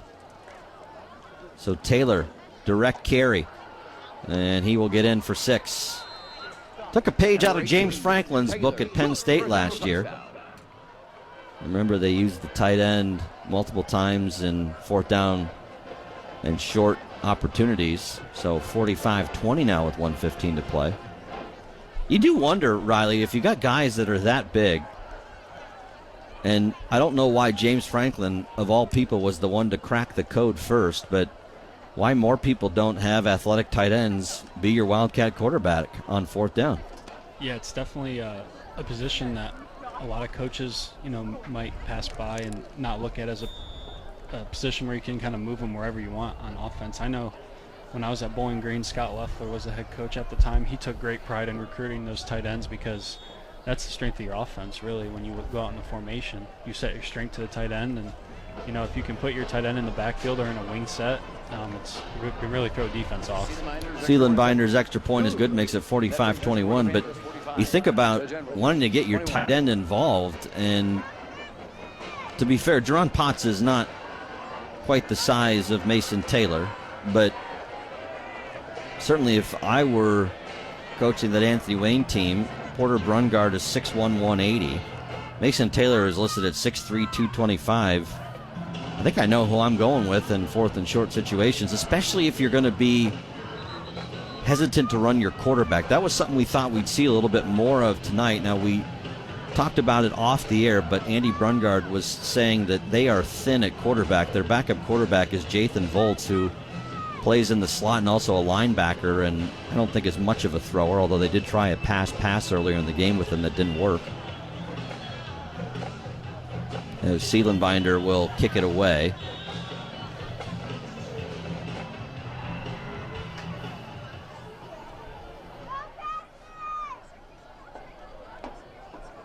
So Seelenbinder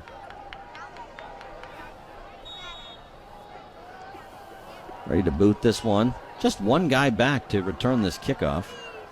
And it's going to be squibbed and taken at the 21 and just falls down, does the return man. That was Kevion Lee. And he will turn it over to this Whitmer offense with 1:13 to go. Again, Panthers are going to move now to 5-1 on the year. Anthony Wayne's going to fall to 4-2. The Panthers on the road in Sylvania next week against Northview. Anthony Wayne returns back to White House. They will take on the Clay Eagles. Landon Eckelberry now the quarterback at Clay after he was at Findlay a year ago. And we mentioned Findlay's offense reinventing itself, becoming more of a ground attack with the loss of Eckelberry, as we've got a victory tee, the sweetest sight in Washington Township, as knee taken by Anthony LaRue. But Findlay will be on the docket in 2 weeks. They will come here to Whitmer Memorial Stadium on October the 10th. And the Panthers on the road at Clay in Week 9, and then Week 10, the big one against Perrysburg. Jackets, just one loss as well. They will face Anthony Wayne the week prior. So the Generals will look to at least do Whitmer some favors the week prior, as Perrysburg will come to White House. They will go to Perrysburg, as we're down to 34 seconds, and Anthony LaRue just takes that final knee. And a fitting conclusion, as good sportsmanship all around. You give credit because this Whitmer team, Kyler Koopman's showing that sportsmanship, but this is a dominant win by the Whitmer Panthers tonight. They will take down Anthony Wayne 45-21 here at Whitmer Memorial Stadium. And Riley, I think we knew Whitmer had a chance to win. I don't want to sit there and say that we were doubting the chances that the Panthers had, but when you look at just the way this ball game played out, it was Whitmer physically dominating, especially about midway through that second quarter and on.